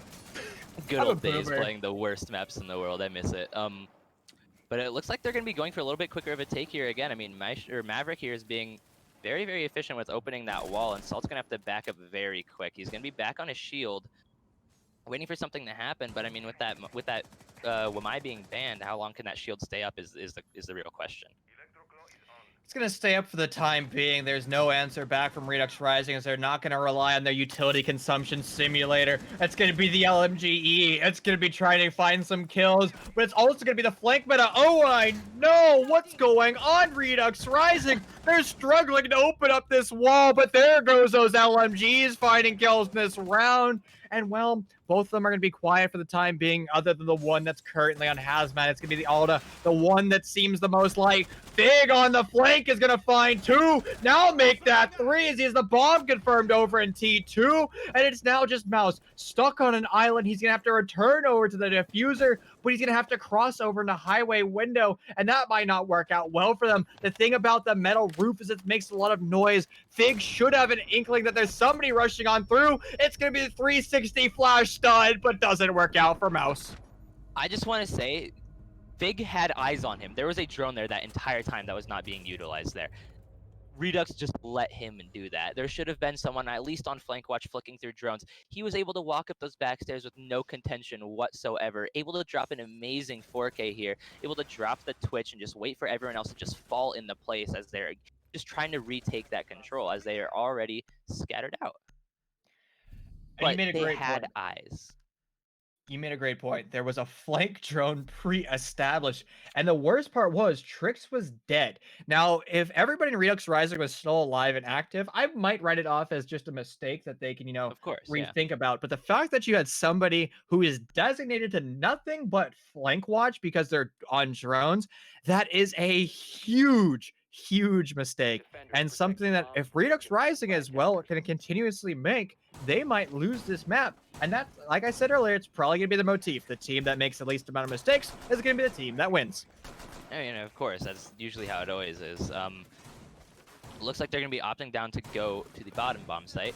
Really strong one. They're going to be bringing out an alibi, which is interesting, which I'm imagining is for the extra shield because Wamai is gone and they probably need it for the strategy. They're bringing out the Goyo once again, Maestro, Smoke. They're playing shield simulator right now because of the absence of Wamai. If you can't get rid of enemy utility, make them waste it on more things, which is why I think probably bringing him a Lucy instead of an alibi would be a little bit smarter. I think those, a lot of people are going to opt to blow up Malusi gadgets instead of, get close enough to melee them because you're not comfortable doing that. Usually someone's going to be seeing that. It's a big wub that tells you exactly where the enemy is. It's not something you want to be in. So usually they're going to want to blow those up, and that's 3 extra explosives. I don't think Alibi's the smartest pick, but I've seen it happen before. We'll see how that plays out. Now, you can put those alibis behind deployable shields and very common pre-fire places where the attackers are going to have to pre-fire because the opportunity cost of not doing so is basically being shut down by defender. And that's going to be 5 seconds of information. Now, the thing with wubs are you just hear the audio cue, but they can be anywhere in that vicinity. With the actual pings from the alibi prismas, it's exact information. That's going to allow you to get aggressive, and just what Crafty did. He's going to stand up on his deployable shield, find a headshot, and drop LOL. Yeah, that's going to be Trix dropped again, and he was super prominent in that first map. Not so much here. There's only been 3 rounds down for him, but he hasn't been as impactful as he was before. It's going to be a really big battle with Salt's picking up Burnt Turkey. That's the Nomad player down as well, and I'm sure he still has some utility in his pocket, so that's a big waste there. It's now a 3v5 on behalf of the defenders, and they still have a lot of map control. It's going to get even better for them as Soul's going to find one, hunting for the second. A little bit of HP is going to be sent to Crafty. He's going to be forced to lose it. But the thing is, he has 75 HP, still alive and standing. Edmund made a huge play. He picked this deployable shield up from Jay Bunker and has actually moved it to a new location. Now, there was a Goyo shield placed there that's actually still there. So a little bit early on that call, but nevertheless, it's going to work out well. Miracle, you don't want to blow that shield up. It's going to hurt you. And he's going to think better about that. He was thinking about it. He wanted to do so. A frag grenade is going to be primed. The pin is going to be pulled. It's not going to find its target, but who will be? That will be Stole. Yeah, Soul's going to be picking it up on Crafty here, and that's the C4 down. They don't have too much utility other than the Maestro. Well, I guess they do have a lot of denial here, but they still have 50 seconds to work with here. So it looks like they've been going for a little bit of a plant, peeling off probably because of a Nitro Cell. Miracle's going to be dropping Hazmat. That is the Maestro player. So now it's all to Smoke to stop the plant, and Jaeger's going to be getting aggressive here. Smoke's going to be picking it up on Stole here, and they're holding a crossfire on the plant spot. This is a really good time, or really good positioning for the time being, but the attacker should be able to pick up on this. Habana's going to get aggressive and do just that. Drop down the smoke, and the plant's going to be going down with 4 seconds left on the defuse. Vic's going to be picking up 1, and the second kill on the diffuser. What an amazing play by the Jaeger there. Fig has been unstoppable. He's just roaming throughout the map. He's doing his best Trix impression. Is he going to clear this round once again? They have no answer for him. He's constantly just moving through this map like a hurricane and just punishing everybody on the receiving end of his carbine. And, well, maybe that's a strategy they are just constantly going to be able to rely on. The problem is, everybody in this lobby is getting a little bit too much BM. They're having fun with each other in map number 1, but a little bit of toxicity is going to start to rain out through, and that can start to tilt players. We've seen teams that participate in Season 3 start to tilt and start to crumble. Yeah, of course. I mean, a really big part of this game is confidence, and if you're losing your fights and you're gonna even have the enemy you're going against just call you out for sure, you know, you should be able like not Maestro, sorry, Maverick should have been able to win that gunfight. He should have been playing, I don't know, maybe a little bit more passive, maybe gone for a trade or something. But he's getting called out for that, and of course it's going to upset you. I mean, and if with the game being mostly confidence in this game, your ability to win gunfights is not always aim. I mean, you can sit on Kovacs all day and still hop into a game and lose gunfights, and that's not because your aim is bad, but it's because you're setting yourself up for failure by putting, you know, being too aggressive or being too passive in some cases. It's just something you don't want to run into. Well, look what bomb site we're going to, my friend. It's going to be the true tertiary bomb site, not that nasty quaternary bomb site.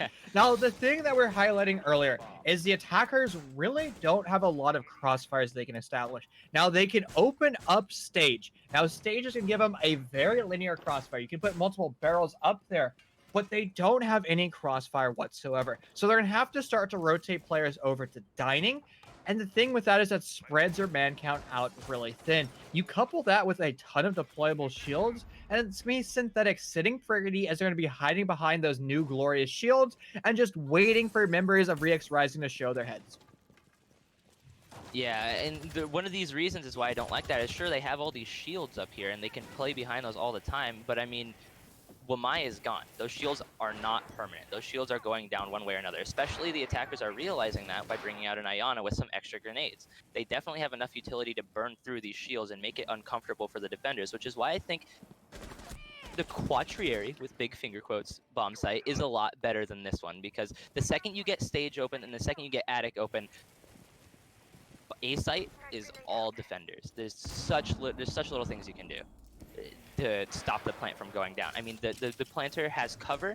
There's so many cross angles. Anything that the defenders can do is so easily watched by a Nomad or even just setting up a player in Kitchen Hall. But has Redux Rising actually done their due diligence? Do they know where Synthetic is playing? You can see the utility dump coming out by both sides. And while that Nitro Cell didn't work out well, the vertical destruction is not going to work out well for them at all, as the blue team's going to start to find huge kills in this round. And for the first time in a very long time, Synthetic is going to be on the back foot. Stoll is going to find his second kill. Nice camaraderie, dropping the nice shot in chat. It's going to be Saltspad's turn to find more kills. He's going to find a headshot. The bomb is going to be dove down, but the crossfire already established, and everybody's going to fall on the side of Synthetic.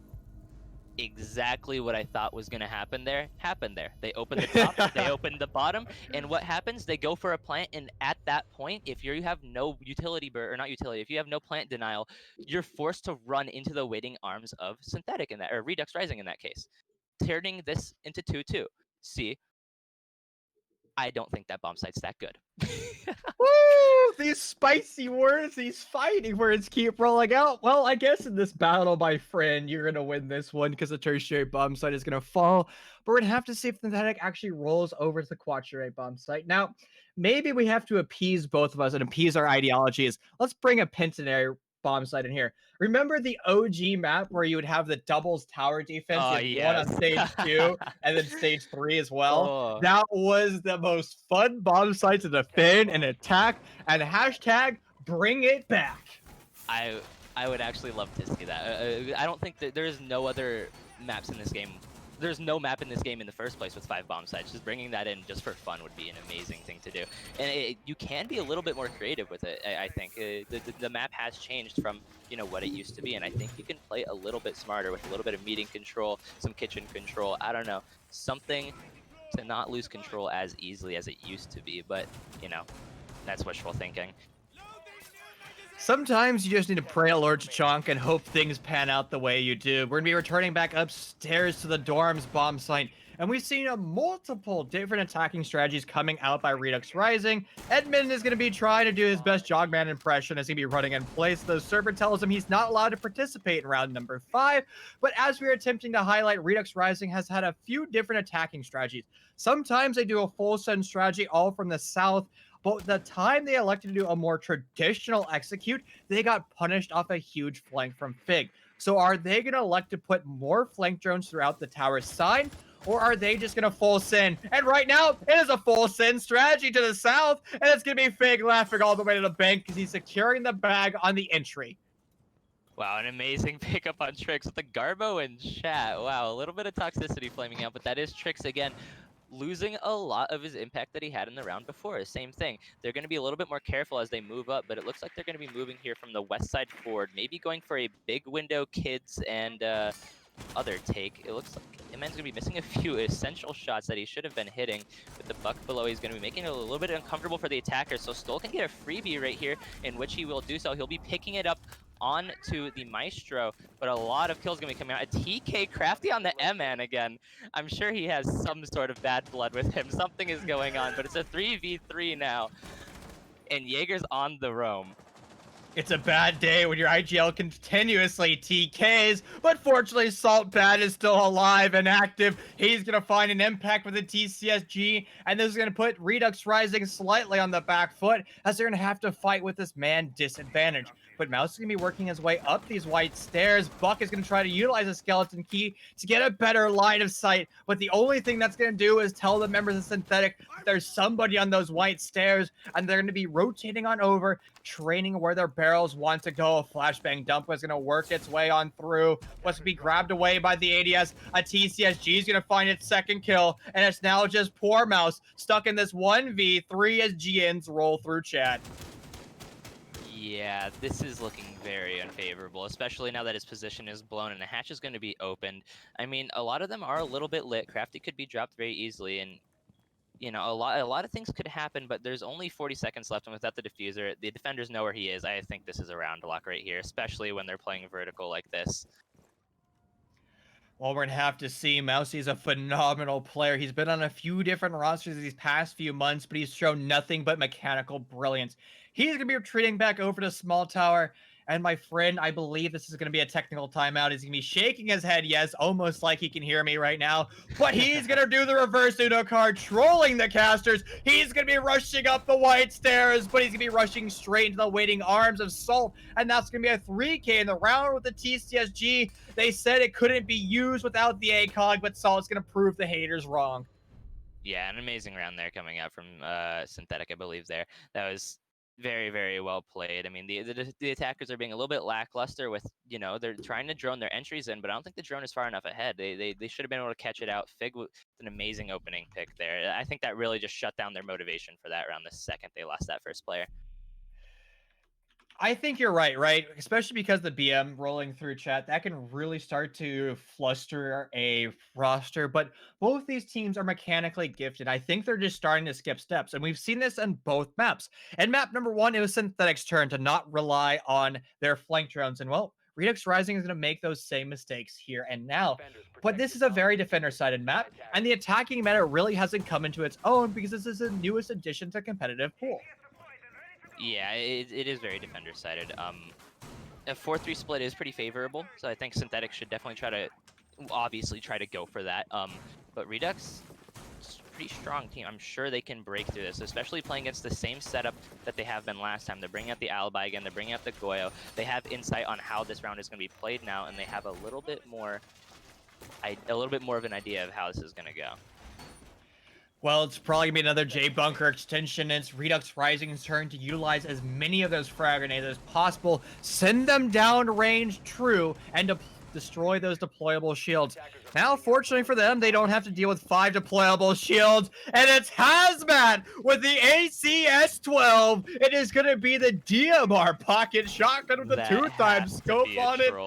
It is a troll. I was kind of trolling him on Twitter earlier today that he won't get a spawn peek run out with it. He's going to take the chief words, well, just a little bit too seriously, but it's going to be his teammate, Fig, spawn peeking once again, and it's going to be our flank watch. Poor burnt turkey is going to be roasted alive.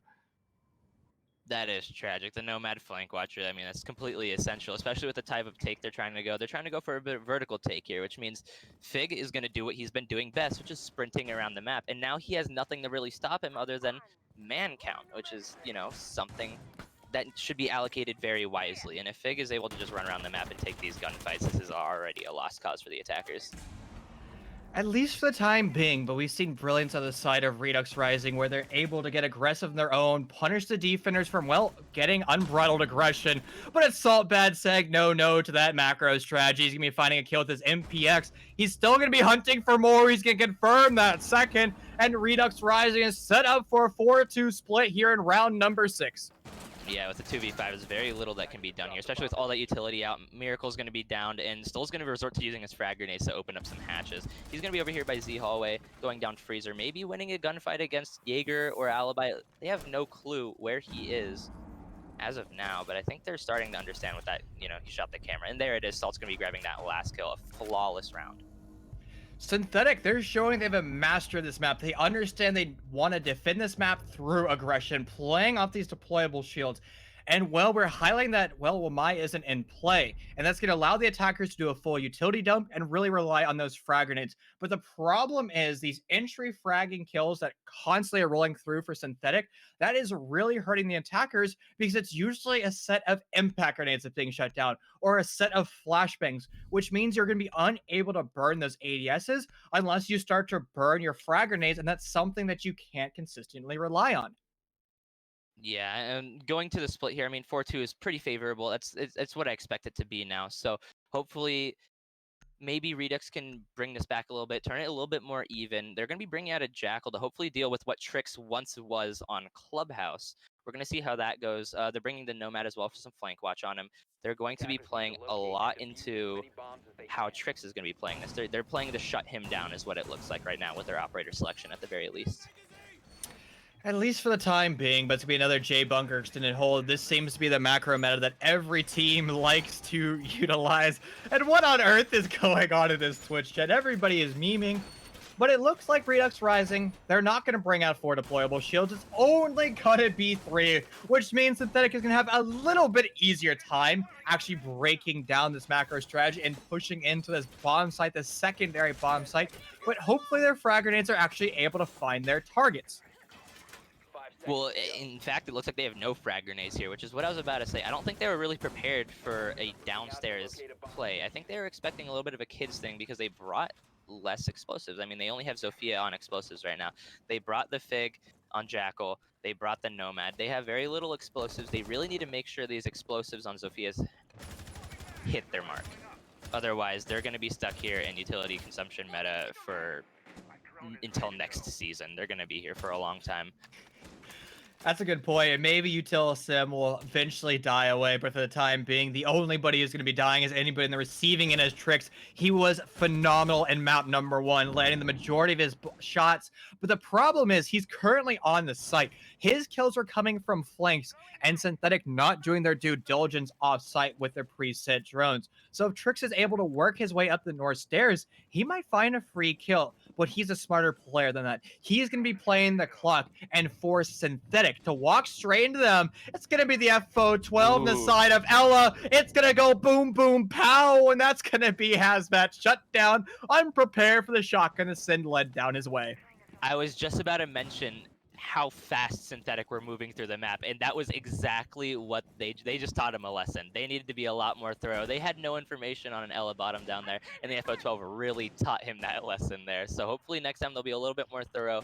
But they were taking a lot of map control, and they did it really fast. Hopefully by now they've come to the conclusion that most of the defenders, or if not all of them, are going to be on site. But they're going to come into the waiting arms of Mute with the shotgun. He's going to drop the thermite, go for the Zofia, and eventually get her, but not without the cost of the majority of his HP.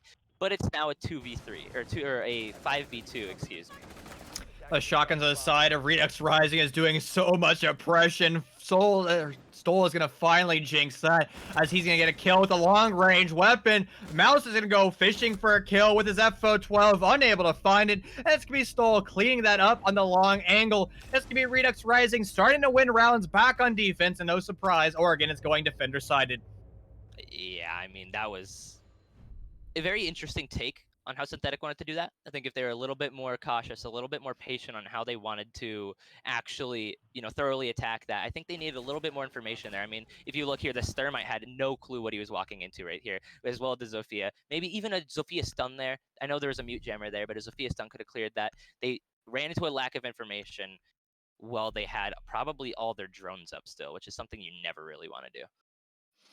That's a good point. Yeah, skipping steps. And it seems Yeah. like it's almost deja vu once again. Synthetic was skipping steps in map number 1, especially on the attack. We keep highlighting, well, they're skipping steps on flank drones, but there are more uses to your drone economy than just flank drones. And we're talking about, well, the information laws, and that's information is only good for 3 seconds. You have to be actively following up your drones, right? You have to have your primary fragger or your secondary fragger, in theory, directly behind that drone so you can capitalize on that information. Synthetic wasn't doing that at all. They weren't even droning out the map. They were just trying to face check flying corners. And unfortunate to Hazmat, he's going to have to learn that lesson the hard way, as the FO12 is always a hard knock. Yeah, I mean, just a little bit more thorough. I mean, even if they want to face check everything, they're relying on their mechanical skill to do so, which is something they should be able to do in theory. But I mean, if you're going against another team who is just not, if even more mechanically gifted, you need to be a little bit more thorough. You need to be using your brain a lot more. You can't just be space checking everything. I mean, otherwise Hazmat's going to be running into another FO12. Yeah, that's a great point. You don't want to run back into FO12. And Utility Consumption Simulator, it's going to be rebooted once again. Now, sure, Wamai isn't in play because he's banned, but look at all the deployable shields rearing their ugly heads once again. It's going to be 3 this time, and it's still going to be the attacker's due diligence. They're going to have to find a strategy to break this down. It is only one hard breacher currently in play because the attackers have elected to bring Thatcher. Thatcher is very rarely brought simply because he's constantly banned. But the problem with Habana is you can only open up one wall. Do you want to open up North Attic or do you want to open up South Games? Crafty's going to have to make that decision here and now because he doesn't have a lot of time to do so.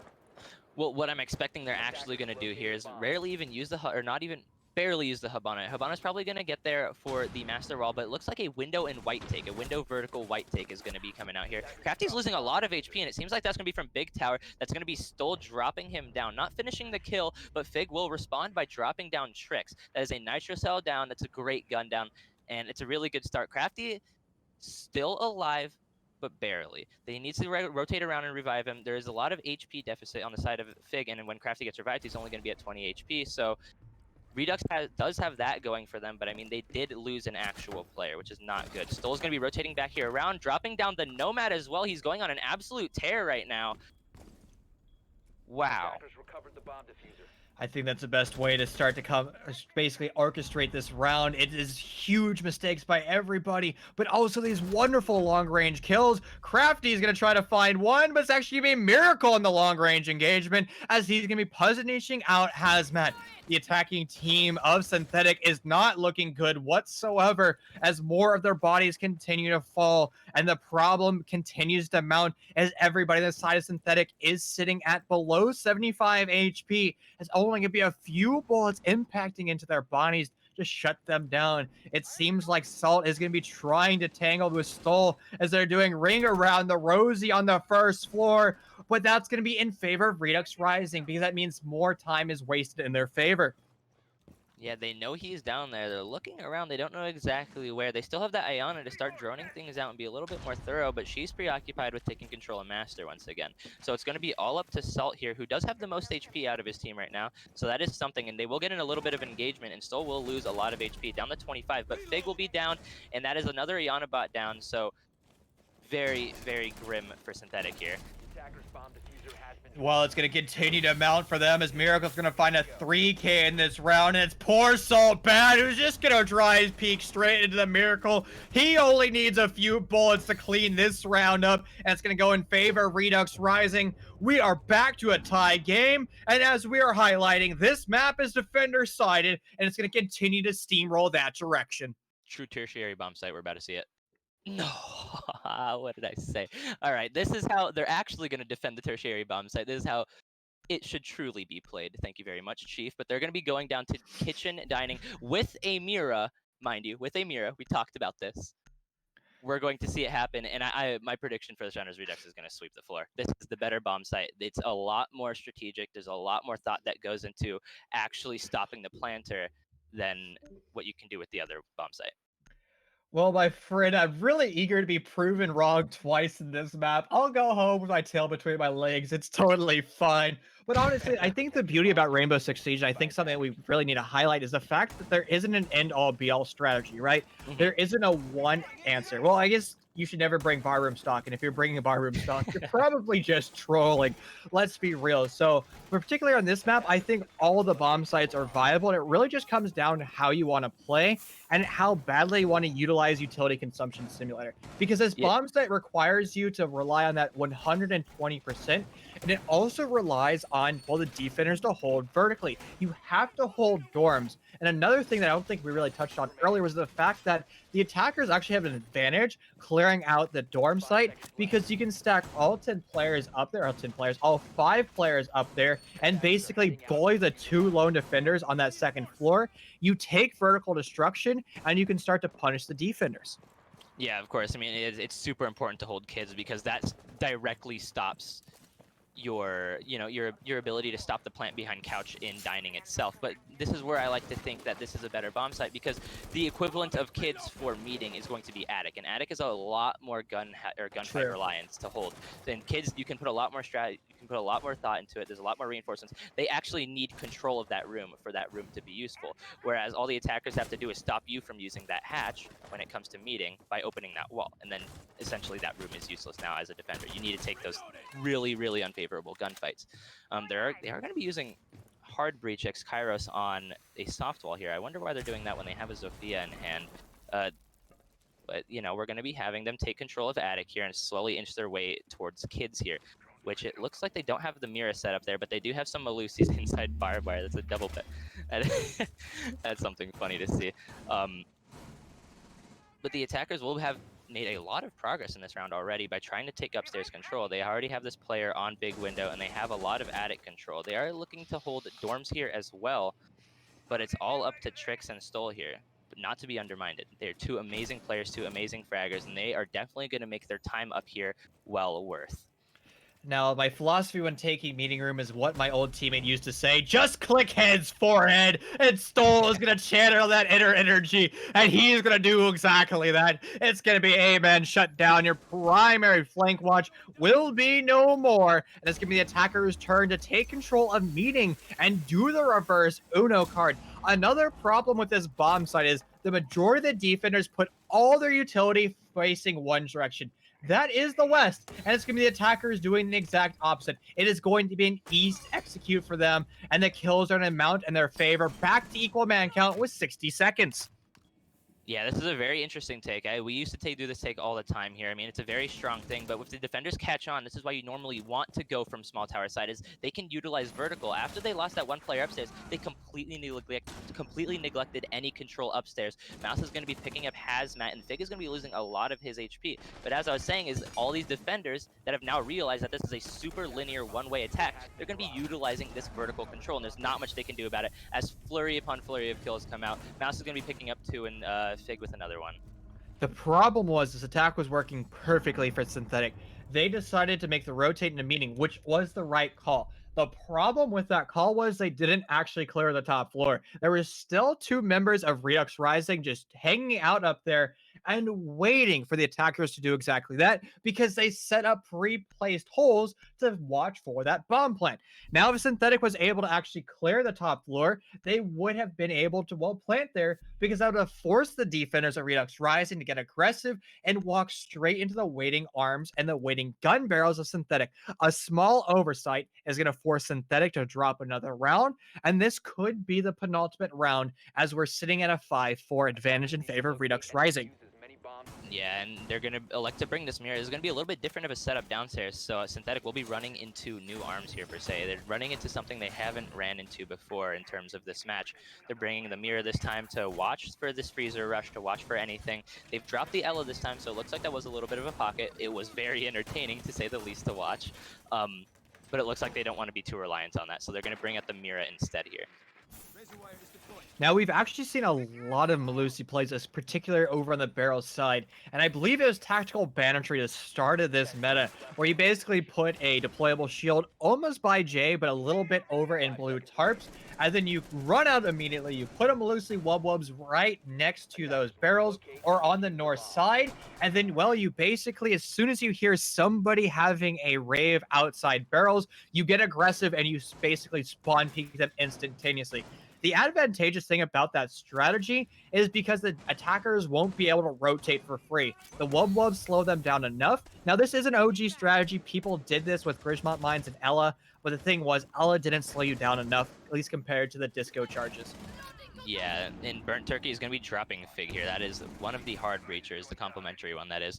And Burnt Turkey's just going to be playing his position. We talked about this before even Club started, and just Burnt being a really, really good anchor. He's really just able to sit there and wait for enemies to run into him and just do his job, which is exactly what he did. Looks like Trix will be getting a little bit too aggressive on his shield there, and Crafty will take advantage of that. So that's the Malusi down, another C4. But they've already lost a lot of flashbangs for utility burn. It looks like they still got a Malusi, they still got barbed wire, they still got smoke, and they still have this Goyo shield, along with another shield on electrical doorway. The thing is, the attackers are going to have to break this down. They're going to have to do this ASAP. Mouse is going to go for the rush upstairs, but it's going to be ill-advised as there's going to be a flank drone calling him out, and the lobby begins to crash as everybody's going to start to fall one by one, leaving 6 members up alive and active. Everybody else on more or less the same HP, close to 100%. And the lobby is going to quiet down for the time being as I jinx the poor member of Salt, as it's going to be Synthetic getting far too aggressive. They continue to crumble. They have no answer back whatsoever. It's going to be just your poor flank watch stuck in this 1v3. The Prefar is going to give away his position. A Nitro Cell is going to be set up. It's going to go down range, but it's going to be pulled away at the last second as because Edmund makes a lot of sound as he rotates. Yeah, he does have a minute and 10 seconds to work with, which is a lot of time. If he can play this perfectly, he can make something happen, but Burnt Turkey just being Burnt Turkey, just doing Burnt Turkey things, going to be picking up that final kill onto the flank watch, solidifying match point in a 6-2 split here. So far, it's looking phenomenal for Redux Rising. They are making a little bit of mistakes on attack, unable to answer back the aggression from Synthetic, but they're making those adaptations here on defense. They are getting aggressive their own, and the thing is, they're winning their gunfights because I hate to say this once again, Synthetic is starting to skip steps. They're starting to get ahead of themselves. They're not doing their due diligence to their mental checklist, and they're starting to drop rounds because of it. And the problem is there's 2 rounds left in theory, and that's going to be Synthetic. They're going to have to win both those to guarantee OT. Yeah, for sure. And this is going to be an uphill battle, especially going back here to kids' dorms, which is usually the primary bomb site. So they should be well prepared on the side of Redux Rising. So something is going to have to happen. Something's definitely going to have to change. Some security on any flank. Just they need to be more thorough. I completely agree with you where they're skipping the small things, and it's these small things that really tie your whole round together. And they're skipping a lot of the information they're going over. They are being super clumsy with how they're taking certain areas of the map. Just it's they need to change it if they want to make this work. Otherwise, this could end right here, right now. Now, Redux Rising has won this series because Synthetic, in order to tie this series, they would have had to win map number 2. Now, the best Synthetic can do is deliver us into overtime and win an OT, but the problem with that is Redux Rising will still have more points at the end of the day, and that's just something you can't allow. But this is play week number 1, and you still have 10 more after this. So Synthetic has the opportunity of making adjustments.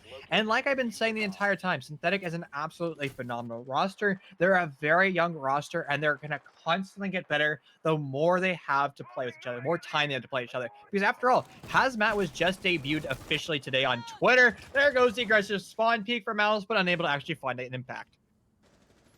Yeah, but as you were saying, Stoll's going to be picking up on the Crafty. That is their main hard breach. That is absolutely massive. A lot is going to be slowed down at the very least because of that. Stoll's making an crazy impact play. It looks like they're being very aggressive. Redux has finally realized that this team is being very inefficient with their ability to clear certain areas because of their lack of information.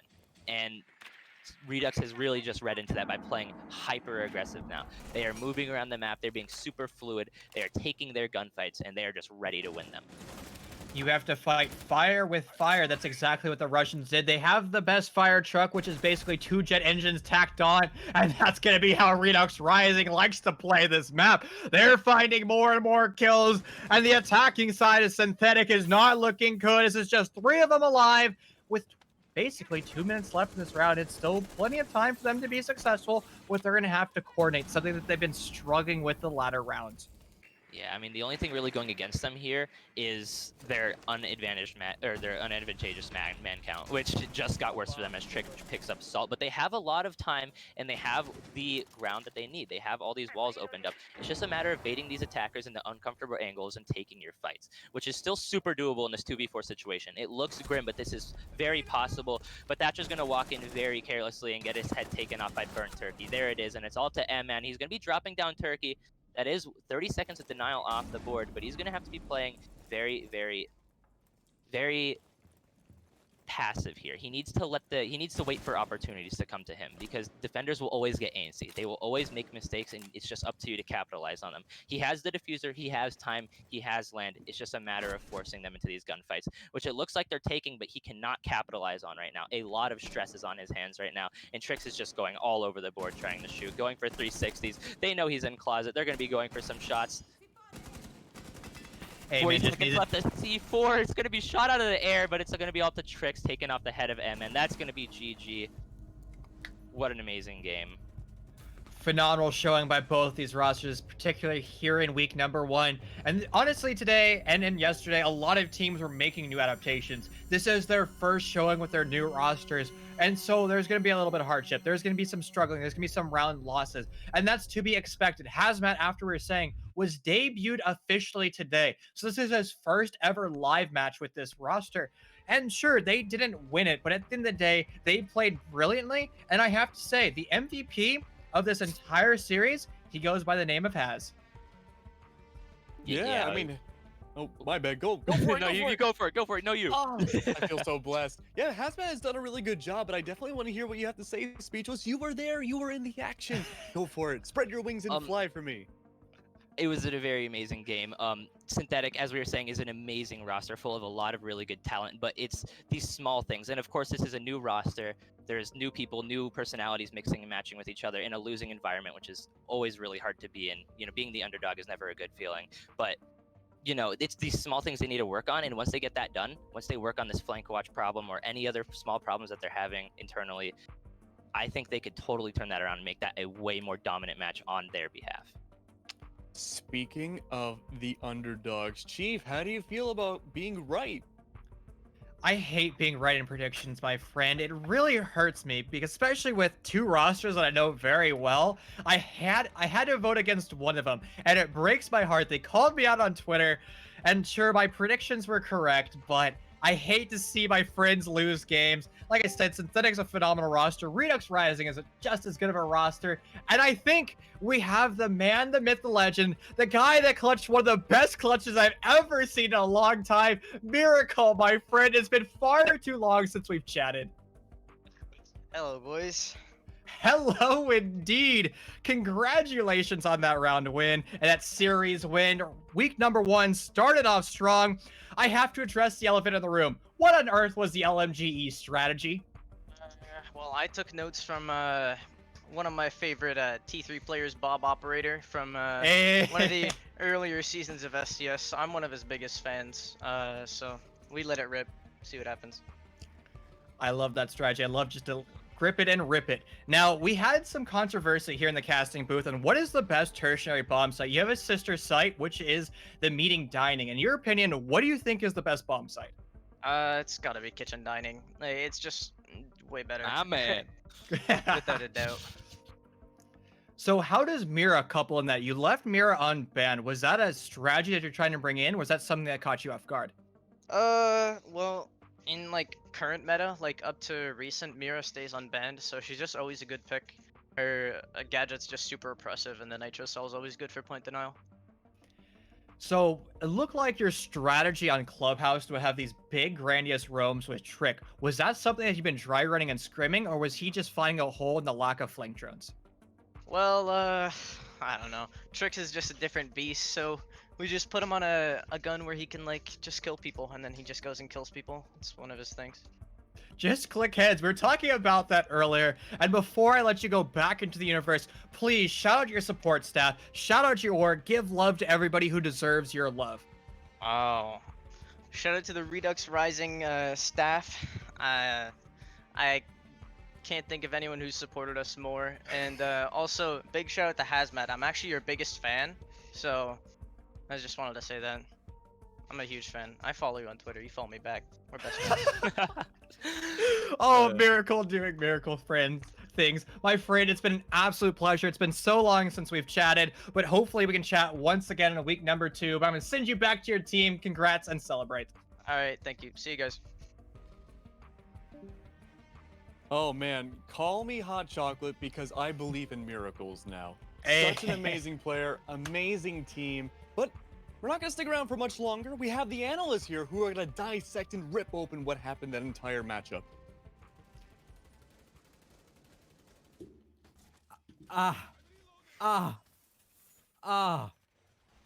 Honestly, that was great. It was just so good. It was so good. It was so good.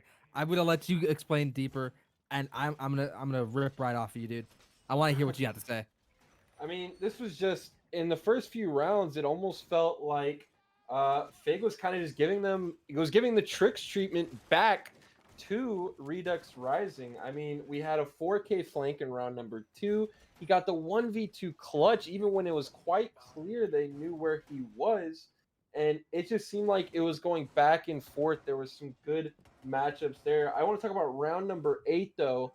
What a roam from Stoll. I think in the Jaeger, he got the down on Ayana from from T3 all the way to big window. He rotates all the way down. He's in security. You can tell they're trying to look for him, but they can't find the man. It's like as if he's playing Vigil. And then they run out of time. They're forced to take an engagement through a doorway, and Miracle's just sitting on a shield, just saying, keep bringing them to me. I see it, and these are just going to be all headshots. I was a little bit surprised to see them constantly pushing Miracle Shield like that. You know, they had lots of other ways. I'm unsure why they just decided to keep pushing Trophy, but nonetheless, like, you know, as you said, it was a back and forth kind of thing at the beginning, but towards the end, we really saw Redux Rising just completely dominate, and you could just tell by, you could just kind of give a, basically, I thought it was going to continue. Everybody probably thought that they were just going to continue being back and forth, right?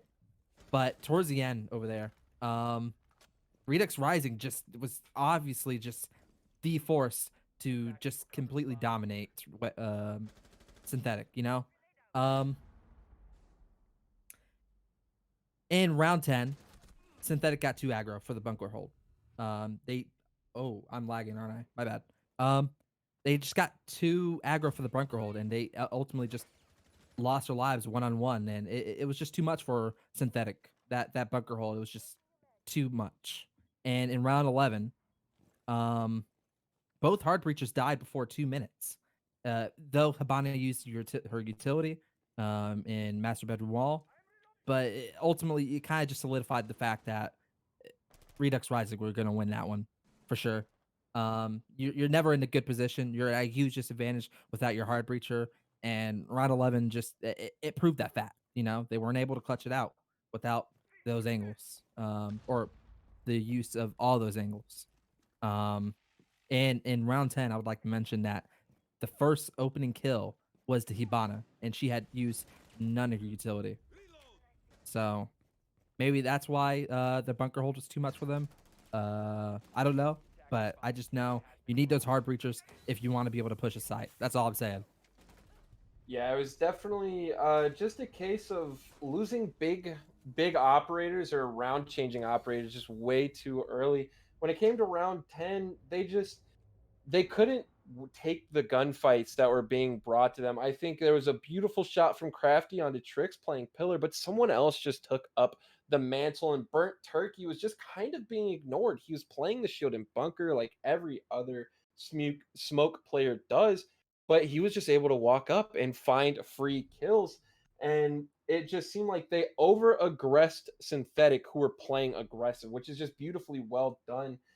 I would say this did look like it was going to go back and forth because, like we talked about, they came out the gate hot. I mean, Synthetic were coming looking like they wanted to bring the heat. They were trash talking in chat. They were trying to get into the minds of Redux, but you could tell at one point Redux clearly had probably muted them because they were talking about how boring chat got.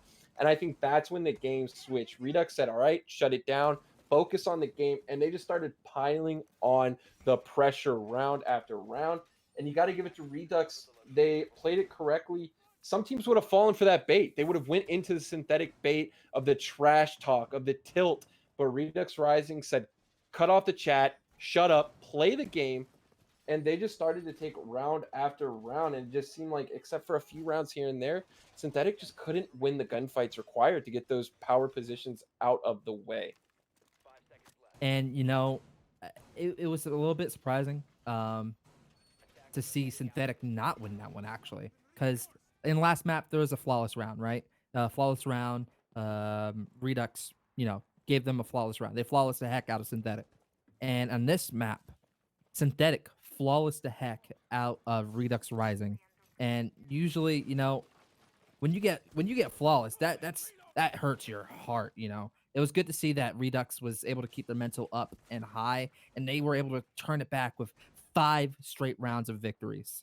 It was just 5 straight rounds of onslaughts of just reading Synthetic like a book. Yeah, and I mean, they talked about the dining room hold, which I believe had which did have the mirror. But round 9, there's something that you want to talk about. You just thought it was a very interesting setup, and I agreed. We saw some really interesting reinforcements. They completely cut off Attic. They completely reinforced the top white, where you would possibly see a rotate into games, and they just allowed their player these power positions to just funnel and use a crossfire. Exactly. I love the way they hold that bedroom. Like usually you see a castle up there by himself or with another player, right?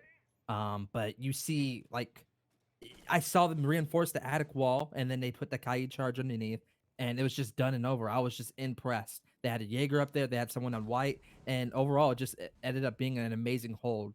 And they had to funnel through in the meeting breach, and ultimately they lost. They Yep. just lost because they couldn't handle the amazing hold from Redux Rising. Redux Rising totally gave them the good night.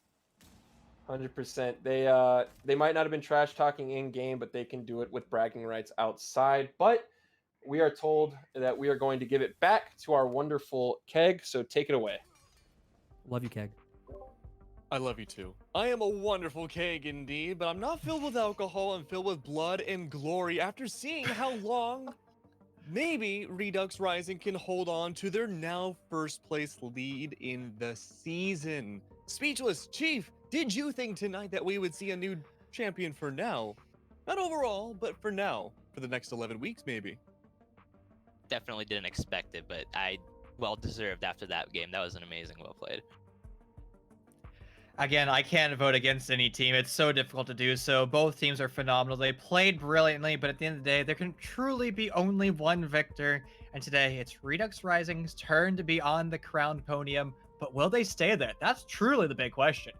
That's the big question. We have 11 more weeks to figure it out, and other teams may usurp their position, or they may very well keep their topmost position, their prize trophy right now, the King Arthur Sword in the Stone, right now being laid in the tracks for Redux Rising. But only one team can pull out that sword at the very end, and we're going to find out towards the end of January. But with that, ladies and gentlemen, I think that is all we have for SCS tonight. My name is Keg. You can find me on Twitter right down below the name, and I'm sure Speechless and Chief, similar Twitters as well, if you guys want to shout yourselves out real quick.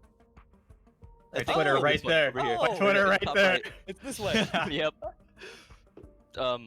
I failed geometry. Hold on. I think it's... I'm a finance major, so I have to be able to good at pointing I'm at things. sorry. And... There we go. Hey, King got it! Woo! Yes. Round of It's applause. the first eye exam I passed in 5 years. Beautiful work. Thank you very much, guys, for coming on as well. Our previous casters, a little while ago now it feels, but don't worry, we'll be back again for another string of amazing events next week. And tomorrow is also next week to an extent, I guess. Depending on where you live. Yeah, depending on where you live in, like, topsy-turvy town. All right, goodbye. Bye bye.